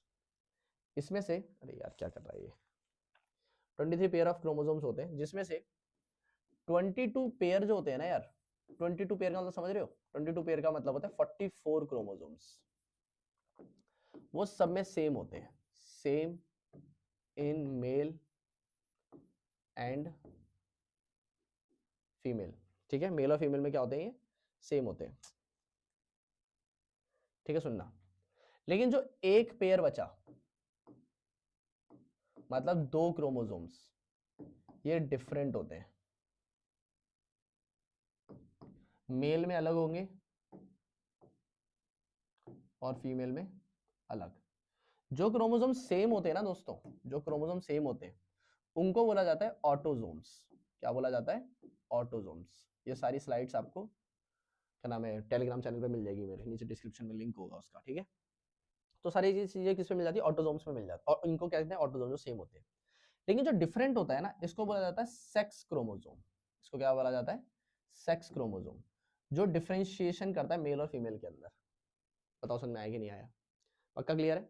तो जो सारे क्रोमोसोम्स में अगर आप देखोगे ना, तो उनकी स्ट्रक्चर जो होता है लगभग एक्स शेप्ड होता है, ठीक है। जो भी मैंने क्रोमोसोम पहले पेज पे ही बनाया था, अगर आपको याद होगा तो, ठीक है। तो वहां पे जो मैंने क्रोमोसोम बनाया था वो भी एक्स शेप्ड था, देखो ये रहा, है कि नहीं। लेकिन अगर आप अब डिफरेंशिएशन वाला पार्ट समझोगे तो उसके अंदर आपको समझ में आएगा ये कि जो मेल के पास जो क्रोमोसोम्स होते हैं ना, जो पेयर ऑफ अलील होते हैं, एक पेयर ऑफ क्रोमोसोम होते हैं, वो एक्स और वाई होते हैं, जबकि फीमेल के पास ये अभी भी एक्स एक्स होते हैं। बताओ समझ में आया कि नहीं आया। तो मेल्स के पास जो सेक्स क्रोमोसोम है वो एक्स एक्स एक्स वाई है, और फीमेल के पास क्या है, एक्स एक्स है। अब इनका एक मोनोहाइब्रिड क्रॉस समझते हैं, फिर आगे की कहानी समझेंगे, ठीक है। तो अगर मान लो फॉर एग्जांपल अब पेरेंट जो आए वो कौन आए, दिमाग लगाना जरा ध्यान से, इस बार पेरेंट कौन आए मेल और फीमेल। तो इनके अलील्स क्या होंगे दोस्तों, दिमाग लगाना जरा ध्यान से, इनके अलील्स निकल कर आएंगे। मेल के पास क्या है, एक्स वाई, और ये करेगा क्रॉस एक्स एक्स से। तो जो F1 जनरेशन निकल कर आएगी, क्या चांसेस है कि अगली जनरेशन में मेल निकल कर आएगा या फीमेल निकल कर आएगी, मतलब बेबी बॉय होगा कि बेबी गर्ल होगी, ठीक है। तो वही बात, पहला वाला पहले वाले के साथ दैट इज एक्स एक्स, पहला वाला दूसरे वाले के साथ दैट इज एक्स वाई, ठीक है। चलो इसको भी पहले एक्स एक्स ही लेते हैं ना, एक्स एक्स, ये इसके साथ दैट इज एक्स वाई, और ये इसके साथ दैट इज एक्स वाई। तो अगर एक्स एक्स होगा तो क्या होगी, female, x x is female that is baby girl, ये क्या होगा, एक्स वाई इज मेल और एक्स वाई इज मेल। तो कहने का मतलब ये है कि अगर साफ साफ देखोगे तो पूरी तरीके से 50-50% चांसेस है कि मेल होने वाला है कि फीमेल होने वाली है। तो समझ में आया कि नहीं आया, क्योंकि दो चांसेस किसके हैं, फीमेल होने के, और दो चांसेस किसके हैं, मेल होने के, दैट इज 50-50% चांसेस, 1:1 का रेशियो है ना। चाहे आप फिनोटाइप में देख लो चाहे जीनोटाइप में देख लो, 1:1 का रेशियो ही आएगा। इतना क्लियर है। अब इस चीज को बहुत ज्यादा इंपॉर्टेंट है समझना। तो जब 1:1 का जो रेशियो आ रहा है दोस्तों, वो किस तरीके से काम करेगा वो समझना जरा ध्यान से, ठीक है। सुनो, अब एक चीज अगर आप ध्यान से समझोगे, ऑब्जर्व करोगे, तो यार फीमेल के पास ना एक्स एक्स क्रोमोसोम ही है, मतलब उसके अलावा वो कुछ दे ही नहीं सकती। एक्स एक्स क्रोमोसोम है तो सिर्फ एक्स एक्स क्रोमोसोम ही आ सकते हैं फीमेल से। लेकिन मेल के पास क्या है, एक्स क्रोमोसोम भी और वाई क्रोमोसोम भी है। इसका मतलब ये कि अगली जनरेशन में मेल होगा कि फीमेल होगी, ये डिफरेंशिएशन कौन लेकर आ सकता है, सिर्फ मेल, है ना। समझो जरा ध्यान से, इसका मतलब अगली जनरेशन में मेल होने वाला है या फीमेल होने वाली है, वो किस पर डिपेंड करता है, वो मेल पर डिपेंड करता है, क्योंकि उसके पास एक्स और वाई क्रोमोसोम, मतलब वो हेटेरोजाइगस है। फीमेल तो होमोजाइगस है, उस पर तो डिपेंड ही नहीं कर सकता, क्योंकि वो तो एक्स ही क्रोमोसोम दे सकती है। तो अगली जनरेशन में मेल होगा कि फीमेल होगी, ये किस पर डिपेंड करेगा, बेबी बॉय होगा या बेबी गर्ल होगी, कौन डिपेंड, किस पर डिपेंड करता है, ये मेल पर डिपेंड करता है। बताओ समझ में आया कि नहीं आया। देखो साइंटिफिकली देखा जाए तो एक्स वाला क्रोमोसोम फर्टिलाइज कर रहा है फीमेल सेक्स सेल को, या वाई वाला कर रहा है, वो पूरी तरह से बाई चांस है। तो मेल होगा या फीमेल होगा एक्चुअल में किसी पे भी डिपेंड नहीं करता। लेकिन जो हमारी सोसाइटी में ब्लेम किया जाता है, वो ये क्वेश्चन भी आएगा आपके पास, ठीक है। तो ब्लेम किया जाता है, तो किसको किया जाता है, फीमेल को, जबकि कौन है कल्प्रिट, मेल। असलियत में साइंटिफिकली कोई भी नहीं है, लेकिन हाँ, अगर लॉजिकली देखा जाए तो किस पर ब्लेम होना चाहिए, दैट इज मेल, क्योंकि वही हेटेरोजाइगस कंडीशंस प्रोवाइड करता है। बताओ समझ में आया कि नहीं आया, पक्का क्लियर है। तो मेल और फीमेल इस तरीके से काम करते हैं, बताओ समझ में आया कि नहीं आया, इजी। एक सेकेंड समझ में आया मैंने क्या बोला, तो मेल के पास क्रोमोसोम, फीमेल के पास क्रोमोसोम, ये वो, बताओ समझ में आया कि नहीं आया। अब क्वेश्चन सुनो, देखो कई बार क्वेश्चन आता है कि हु इज टू ब्लेम, तो आप हमेशा आंसर याद रखना, आप लिखोगे no one is to blame. भाई प्लीज एक बात ध्यान से दिमाग में बैठा लो, जब आपके पास ऐसा कोई क्वेश्चन आएगा तो आपको डायरेक्टली कभी भी नहीं लिखना है, और पहली बात तो लिखना ही नहीं है कि मेल इज टू ब्लेम, क्योंकि ये साइंटिफिक है, और आप साइंस पढ़ते हो तो भाई साइंटिफिक आंसर दोगे कि ब्लेम किसी पे नहीं किया जा सकता। लेकिन अगर लॉजिकली देखा जाए कि हेटेरोजाइगस कंडीशन कौन प्रोवाइड करता है, तो मेल है। लेकिन आप अपने आंसर में कभी भी मेल को ब्लेम नहीं करोगे, ये बहुत इंपॉर्टेंट वैल्यू बेस्ड क्वेश्चन बन जाता है फिर ये। समझ आ गया मैंने क्या बोला। तो आपको हमेशा आंसर फ्रेम इसी तरीके से करना है, आपको मिल जाएगा मेरी बुक में आराम से डिटेल में, कि भाई मेल और फीमेल किसी पर डिपेंड नहीं करता कि अगली जनरेशन कौन आने वाला है। पक्का समझ में आ गया।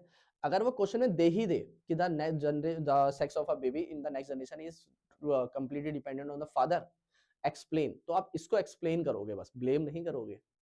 समझ में आ रहा है मैं क्या बोल रहा हूँ, इसलिए इस बात का ध्यान रखना, ठीक है। तो ये है मोनोहाइब्रिड क्रॉस के थ्रू समझाने वाला सेक्स डिटर्मिनेशन। बताओ समझ में आया कि नहीं आया? पक्का क्लियर है? अब हम पढ़ेंगे ब्लड ग्रुपिंग, ठीक है। याद रखना, अगर आपके सिलेबस में ब्लड ग्रुपिंग नहीं आ रही है तो आप यहाँ पे छोड़ सकते हो। इसके बाद मुझे कुछ इंपॉर्टेंट क्वेश्चन पढ़ाने हैं, देखते हैं, अभी एंड तक एक बार स्किप कर लेना, मैं वैसे टाइम स्टैम्प्स लगा दूंगा, ठीक है। लेकिन अगर आपका ब्लड ग्रुपिंग नहीं आ रहा तो यही तक था आपके लिए, ठीक है। सुनो चलो दोस्तों, आज हम पढ़ने, अब से आगे पढ़ने वाले हैं हम ब्लड ग्रुपिंग के बारे में, ठीक है। किसके बारे में पढ़ने वाले हैं? ब्लड ग्रुप के बारे में। तो पहला क्वेश्चन, टॉपिक ब्लड ग्रुप। कैसे आप पता लगा सकते हो कि अगली जनरेशन में ब्लड ग्रुपिंग जो है वो किस तरीके से काम करेगी, ठीक है। तो कहने का मतलब ये कि अगर फादर का ब्लड ग्रुप कुछ स्पेसिफिक है, मदर का ब्लड ग्रुप कुछ स्पेसिफिक है, तो आप कैसे डिफरेंशिएट कर सकते हो या फिर कैसे बता सकते हो अगली जनरेशन में जो जायगोट आने वाला है, दैट इज बेबी आने वाला है, उसका ब्लड ग्रुप क्या होगा। याद रखना, आप एग्जैक्ट ब्लड ग्रुप नहीं बता सकते, आप रेंज बता सकते हो कि ये ब्लड ग्रुप हो सकते हैं। समझ में आ गया मैं क्या बोल रहा हूँ? एग्जैक्टली नहीं बता सकते आप, ठीक है। तो सुनो, देखो यार, पहली बात तो ब्लड ग्रुप के बारे में समझो। तो कितने तरीके के ब्लड ग्रुप होते हैं? 4 तरीके के ब्लड ग्रुप होते हैं, ठीक है। ये ऑटो फोकस हो रहा है, ध्यान से समझना। 4 तरीके के ब्लड ग्रुप होते हैं। एक होता है A type of blood group, एक होता है B type of blood group, एक होता है A B type of blood group, और एक होता है O type of blood group. ये जो ब्लड ग्रुप सिस्टम हम पढ़ रहे हैं, ये एबीओ ब्लड ग्रुप सिस्टम है। मतलब देखो, ऐसे बहुत सारे ब्लड ग्रुप सिस्टम्स होते हैं, लेकिन ज्यादातर ह्यूमंस के अंदर जो पाया जाता है वो एबीओ ब्लड ग्रुप सिस्टम है। मतलब एबीओ का मतलब है ए बी ओ में से कोई ना कोई कहीं पे कहीं एडजस्ट हो रहा होगा। समझ में आ गया मैंने क्या बोला? तो ये एबीओ ब्लड ग्रुप सिस्टम है, ठीक है। तो ए बी और ओ, ऐसे बहुत सारे तरीके के और ब्लड ग्रुप होते हैं, जैसे एमएन, ठीक है, बॉम्बे डाइन, ऐसे बहुत सारे ब्लड ग्रुप हैं, लेकिन वो पढ़ने नहीं है। सुनो, देखो यार, ए ब्लड ग्रुप जो होता है ना, बी होता है, ए बी होता है और ओ होता है, इनके अगर आपको अलील से समझ में आ गए कि इनके अलील्स कैसे काम करते हैं, तो आपको आराम से समझ में आ जाएगा कि ये ब्लड ग्रुप के बारे में बोल क्या रहा है, ठीक है। तो सुनो, देखो, ए ब्लड ग्रुप डिनोट करने के लिए, जैसे फॉर एग्जांपल आपको कोई अलील डिनोट करना होता है, जैसे फॉर एग्जांपल टॉल को डिनोट करना होता है तो कैपिटल टी यूज करते हो आप, ठीक है। ड्वार्फ को डिनोट करना होता है तो स्मॉल टी यूज करते हो, वैसे कलर के लिए था कैपिटल वाई, स्मॉल वाई, जी, जो वगैरह वगैरह। वैसे ही ब्लड ग्रुप को डिनोट करने के लिए भी हम अलील यूज करते हैं। समझ में आ गया? लेकिन A blood group, B blood group direct A B ना लिखकर हम आई लिखते हैं, आई वर्ड यूज करते हैं। तो सुनो, ए ब्लड ग्रुप अगर है तो उसके लिए आई ए, और हमेशा पेयर में होता है, तो ये होगा आई ए आई ए। बताओ समझ में आया कि नहीं आया? ये है ए ब्लड ग्रुप के बारे में। बी ब्लड ग्रुप की बात की जाए तो ये निकल कर आएगा आई बी आई बी। बताओ समझ में आया कि नहीं आया? पक्का क्लियर है? वैसे ए बी ब्लड ग्रुप, अब तो समझ में आ रहा है कि ए क्यों है ए के लिए, बी बी क्यों है बी के लिए। पक्का क्लियर है? अब आ गया ए बी। अब ए बी के लिए मैं ये तो कर नहीं सकता हूँ कि आई ए और आई बी, ऐसा नहीं हो सकता। ऐसा क्यों नहीं हो सकता दोस्तों? क्योंकि तुम्हें पता होना चाहिए कि हर एक मतलब किसी भी कैरेक्टर को डिनोट करने के लिए 2 अलील यूज हो सकते हैं। यहाँ पर कितने अलील हैं? 4, जो कि पॉसिबल नहीं है। अब अगर मैं इन दोनों को हटा दूं, इन दोनों को लिखूं, तो ये बी ब्लड ग्रुप को डिनोट करेगा, और इन दोनों को हटा दूं और इसको लिखूं तो ये ए ब्लड ग्रुप डिनोट करेगा। तो असलियत में होगा क्या? असलियत में होगा ये, एक ए और एक बी, तो ये डिनोट कर रहा है A B blood group type को। कर रहा है कि नहीं कर रहा? इजी। अब आप एक चीज समझो कि सारे ही डोमिनेंट हो जाएंगे तो फिर अपना असर कौन दिखाएगा, कौन अपना असर नहीं दिखाएगा हेटेरोजाइगस कंडीशंस में। इसलिए ओ ब्लड ग्रुप को हम मानते हैं रिसेसिव अलील वाला। क्या मानते हैं? रिसेसिव अलील वाला। समझ में आ गया? और वैसे भी अगर आप जनरल टर्म्स में भी देखोगे तो ओ ब्लड ग्रुप किसी को भी, ओ ब्लड ग्रुप वाला होता है किसी को भी ब्लड डोनेट कर सकता है। ऐसा क्यों? क्योंकि ओ, अब देखो इसका जो कॉन्सेप्ट है वो थोड़ा सा हायर क्लासेस में पढ़ोगे आप, दैट इज एंटीबॉडीज और एंटीजेंस का कॉन्सेप्ट है, ठीक है। तो इसके पास कोई एंटीजन होता नहीं है, तो ये किसी के साथ भी जाके मर्ज हो जाता है। पक्का क्लियर है? तो इसीलिए क्या होता है, यूनिवर्सल डोनर होता है। और ए बी ब्लड ग्रुप वाले के पास हर किसी तरीके के एंटीबॉडीज होते हैं, किसी के भी अगेंस्ट काम कर सकता है वो, इसलिए किसी से भी ब्लड ले लेता है। इसलिए A B blood group is a universal recipient. समझ में आ गया मैंने क्या बोला? क्योंकि इसके पास दोनों तरीके के एलील होते हैं, ठीक है। और ये होता है रिसेसिव। अब रिसेसिव को दिखाने के लिए आप 2 तरीके से दिखा सकते हो, या तो आप रिसेसिव को दिखाने के लिए इस तरीके से दिखा दो, लेकिन ऐसे दिखाओगे तो आपको याद करना पड़ेगा कि आई ओ इज रिसेसिव। तो रिसेसिव को हम जैसे करते हैं स्मॉल अल्फाबेट से उसी से बना देते हैं, तो स्मॉल अल्फाबेट मतलब आई, ये हो गया रिसेसिव। एक चीज और सुनो, एक चीज और सुनना, जो डोमिनेंट होता है उसको डिनोट करने के लिए होते हैं दोनों होमोजाइगस कंडीशन में आ जाए। जैसे फॉर एग्जांपल ए ब्लड को डिनोट के लिए आई ए आ गया। वैसे टॉल को डिनोट करने का एक तरीका होता था कैपिटल टी, लेकिन टॉल को डिनोट करने का एक और तरीका होता था ना, that is capital T small T. इसका मतलब ये कि जो डोमिनेंट होते हैं, जो डोमिनेंट होता है उसके लिए डोमिनेंट अलील ले सकते हो आप, लेकिन उसके लिए डोमिनेंट रिसेसिव अलील भी ले सकते हो। वैसे यहाँ पे भी तो कर सकते हैं। आई ए को डिनोट करने के लिए आई ए डोमिनेंट, लेकिन डोमिनेंट के साथ अगर रिसेसिव आ जाए तो डोमिनेंट तब भी तो होगा, अपनी असर दिखाएगा। तो इसको डिनोट करने का एक और तरीका नहीं है, दैट इज आई ए, और रिसेसिव दैट इज आई ओ। ये भी तो ए ही डिनोट करेगा। बताओ समझ में आया कि नहीं आया? इजी हो रहा है कि नहीं हो रहा? वैसे बी के साथ भी कर सकते हैं ये काम, आई बी और रिसेसिव ये किसको डिनोट करेगा? ये बी को तो डिनोट करेगा। इजी। इसको देखो जरा ध्यान से, दिमाग लगाना। इसको अगर आप ध्यान से देखोगे तो इसके लिए है आई ए, आई बी और ये। क्या ये पॉसिबल है? नहीं है, क्योंकि इसको डिनोट करने के लिए कितने एलील आ गए? 3। तो 3 एलील आ सकते हैं क्या? नहीं आ सकते। इसीलिए ध्यान से समझोगे अगर आप, तो अगर मैं इसको हटा दूं तो बी ब्लड ग्रुप मतलब डिनोट होने लगेगा, जैसे कि ये है। और बीच वाले को हटा दो तो ये इसकी तरह काम करेगा, तो ये एग्जिस्ट ही नहीं कर सकता, बेसिक बात ये है। तो इसका मतलब इसको डिनोट करने का एक ही तरीका है। और आपको पता ही है रिसेसिव को डिनोट करने का तो एक ही तरीका होता है, क्योंकि अगर वो किसी के साथ भी आ जाएगा तो उसकी बात मान ली जाएगी। तो इसलिए रिसेसिव को डिनोट करने का ये तरीका है। अगर आपको ये पॉइंट समझ में आ गया तो आप ब्लड ग्रुप सिस्टम समझ गए। समझो समझो जरा ध्यान से। अब आपको ये पता है कि ए ब्लड को डिनोट करने के दो तरीके हैं, आई ए या फिर आई ए और आई ओ, ठीक है, स्मॉल आई। बी को डिनोट करने के दो तरीके, आई बी या फिर आई बी और स्मॉल आई। ए बी को डिनोट करने का एक ही तरीका है, आई ए और आई बी। और रिसेसिव सॉरी ओ जो है वो रिसेसिव होता है, इसको डिनोट करने का सिंपल सा एक तरीका स्मॉल आई। पक्का क्लियर है? अगर आपको ये अलील का सेटअप समझ में आ गया, आपको ये याद करना है। अभी आप इसको याद करो, या जो मैंने लॉजिकली समझाया उसको लॉजिकली याद करो, जैसे मर्जी याद करो। अगर आपको ये समझ में आ गया तो अब आपके लिए ब्लड ग्रुपिंग बहुत आसान हो गया। अब आपको जो भी ब्लड ग्रुप वो बोलेगा आप आराम से क्रॉस लिखो और मोनो हाइब्रिड की तरह क्रॉस करके बता दो कि ये 4 सेटअप है, इन चारों में से कोई एक ब्लड ग्रुप होगा बेबी का। आराम से आप एग्जिस्ट बता सकते हो। बताओ समझ में आया कि नहीं आया? करके दिखाओ।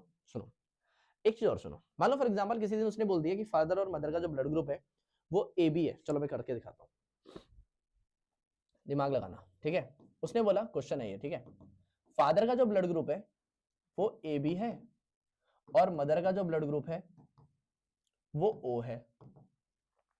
तो बताओ जायगोट के ब्लड ग्रुप आने के क्या चांसेस है?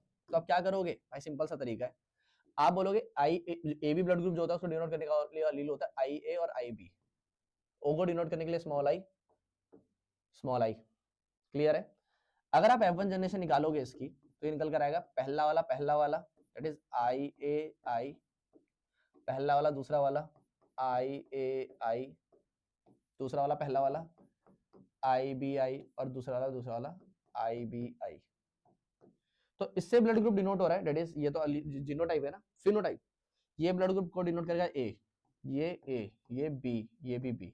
तो इसका मतलब अगर फादर का ब्लड ग्रुप ए बी है और मदर का ब्लड ग्रुप ओ है तो अगली जनरेशन में कौन सा ब्लड ग्रुप आने के चांसेस है? 50-50% चांसेस है ए और बी के। तो इसका मतलब अगली जनरेशन में जो जायगोट आने वाला है उसका या तो ब्लड ग्रुप ए होगा या तो बी होगा। उसका रेशियो क्या है? 50%। 50% 50 दैट इज 1:1 का रेशियो। चांसेस क्या है? 50% 50%। समझ में आया मैंने क्या बोला? लेकिन अगर चेंज कर दें कि अगर फादर का, चलो कुछ और ले लेते हैं एग्जांपल के तौर पर, ठीक है। तो वो बोल रहे हैं, मान लो फॉर एग्जांपल फादर का ब्लड ग्रुप, मान लो, दिमाग लगाना जरा ध्यान से, ठीक है।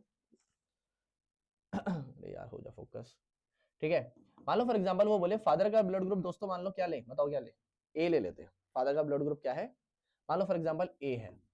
और मदर का ब्लड ग्रुप क्या है? मान लो फॉर एग्जांपल बी है।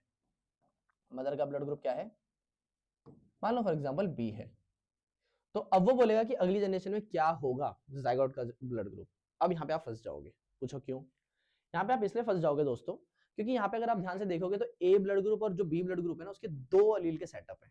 मतलब ए को दो तरीके से डिनोट किया जा सकता है। देखो जरा ध्यान से, ए को डिनोट करने के आई ए और एक तरीका है आई ए और स्मॉल आई, है कि नहीं? वैसे बी को डिनोट करने के भी दो तरीके, आई बी और दूसरा तरीका आई बी और स्मॉल आई। अब मान लो फॉर एग्जांपल आपको बोला फादर का ब्लड ग्रुप ए है, मदर का ब्लड ग्रुप ए है। आपने सोचा डोमिनेंट की बात कर रहा होगा, आपने ये वाला ले लिया और ये वाला ले लिया और आपने आंसर निकाल दिया। क्लियर? शायद टीचर सोच रहा था इसका तो यही वाला, लेकिन इसका शायद ये वाला, या फिर उल्टा, या फिर ये वाले। तो आप तो फंस गए, आंसर तो गलत हो गया। इसीलिए वो यहाँ पर ना एक और वर्ड यूज करेगा। क्या वर्ड यूज करेगा? याद करो स्टार्टिंग वाले, होमो एंड हेट्रो, है ना। अगर वो बोल दे फादर होमोजाइगस से है तो आपको अब एग्जैक्टली पता है कि आपको होमोजाइगस वाले अलील लेने। और अगर वो बोलते मदर हेट्रोजाइगस बी है तो आपको पता है ये वाले अलील लेने। अब आसान हो गया। इनके लिए वर्ड क्यों नहीं यूज करा जो मैंने पिछला एग्जाम्पल बताया? इसके लिए मैंने हेट्रो और होमो वर्ड यूज क्यों नहीं करा? क्योंकि इसके अंदर था ही एक ही एलील का सेटअप, इसमें तरीका ही एक है। सॉरी मैंने इसके अंदर तरीका एक है। बताओ समझ में आया कि नहीं आया, है कि नहीं? तो इनके पास तरीका ही जब एक है तो हेटेरो होमो वर्ड यूज क्यों करूंगा? लेकिन ए बी को डिनोट करने के दो तरीके, ए को डिनोट करने के और बी को डिनोट करने के दो दो तरीके, तो इसलिए वहां पे बताना पड़ेगा हेटेरो या होमो है। तो चलो एग्जांपल के तौर पर इसको हेटेरो ले लेते हैं कि ये हेटेरोजाइगस ए है, और मदर को ले लेते हैं होमोजाइगस, चलो होमोजाइगस बी ले लेते हैं। तो अब मुझे पता है इसके अलील क्या होंगे, ठीक है? तो इसका अलील क्या होंगे, अलील इसके अलील होंगे, हेटेरो है ना ये, तो आई ए और स्मॉल आई होगा, और मदर अगर होमो है तो ये होगा आई बी आई बी। कर दो क्रॉस, क्रॉस करने पर क्या निकल कर आएगा, पहला वाला that is I A I B, पहला वाला दूसरा वाला आई ए आई बी, दूसरा वाला पहला वाला आई बी आई, ये और ये that is I B small I. बताओ समझ में आया कि नहीं आया? इजी, दिमाग लगाना। ये ब्लड ग्रुप डिनोट करेगा ए बी, ये होगा ए बी, ये होगा बी और ये होगा बी। तो इसका मतलब अगली जनरेशन में जो that is F1 that is zygote की जो जनरेशन है, जो बेबी आने वाला है, उसका ब्लड ग्रुप दोबारा 50-50% चांस है कि उसका ब्लड ग्रुप या तो ए बी होगा या तो बी होगा।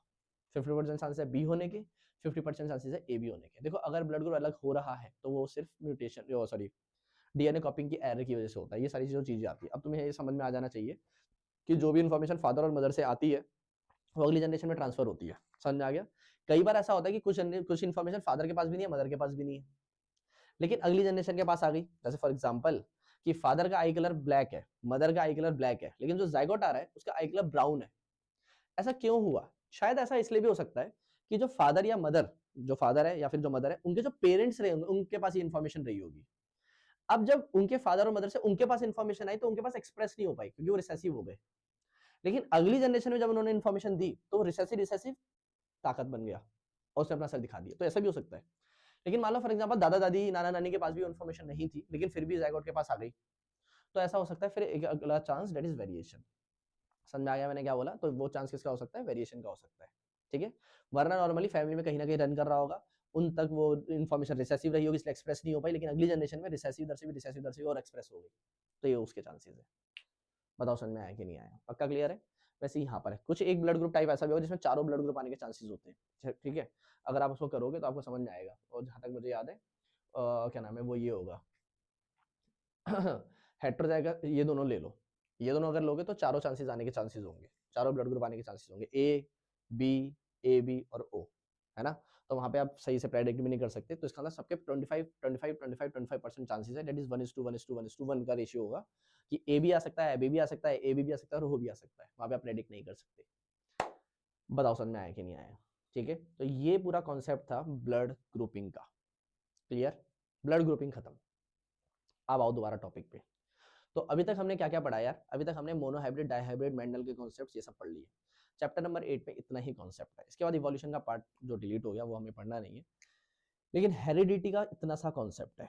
अब अगर आपको कोई दिक्कत है तो इसमें से कोई डाउट है तो इसमें कॉन्सेप्ट इसमें डाल दो, ठीक है? चैट में डाल दो, ठीक है? उससे रिलेटेड क्वेश्चन हम करेंगे, ठीक है? चैट का मतलब है कि उसमें कमेंट में डाल देना, ठीक है? मैं उसका रिप्लाई पक्का दूंगा, ठीक है? और भाई शेयर करो, मैं बोलता नहीं नॉर्मली लेकिन शेयर करो यार, तभी तो हमारी मेहनत पे लगेगा कि हम कुछ मेहनत कर रहे हैं। ठीक है, तो उसको कोई भी दिक्कत परेशानी है तो डाल देना कमेंट में, और अपने दोस्तों के साथ शेयर करो। कुछ मेहनत करिए तो सफल मिलना चाहिए। Bye bye, good luck.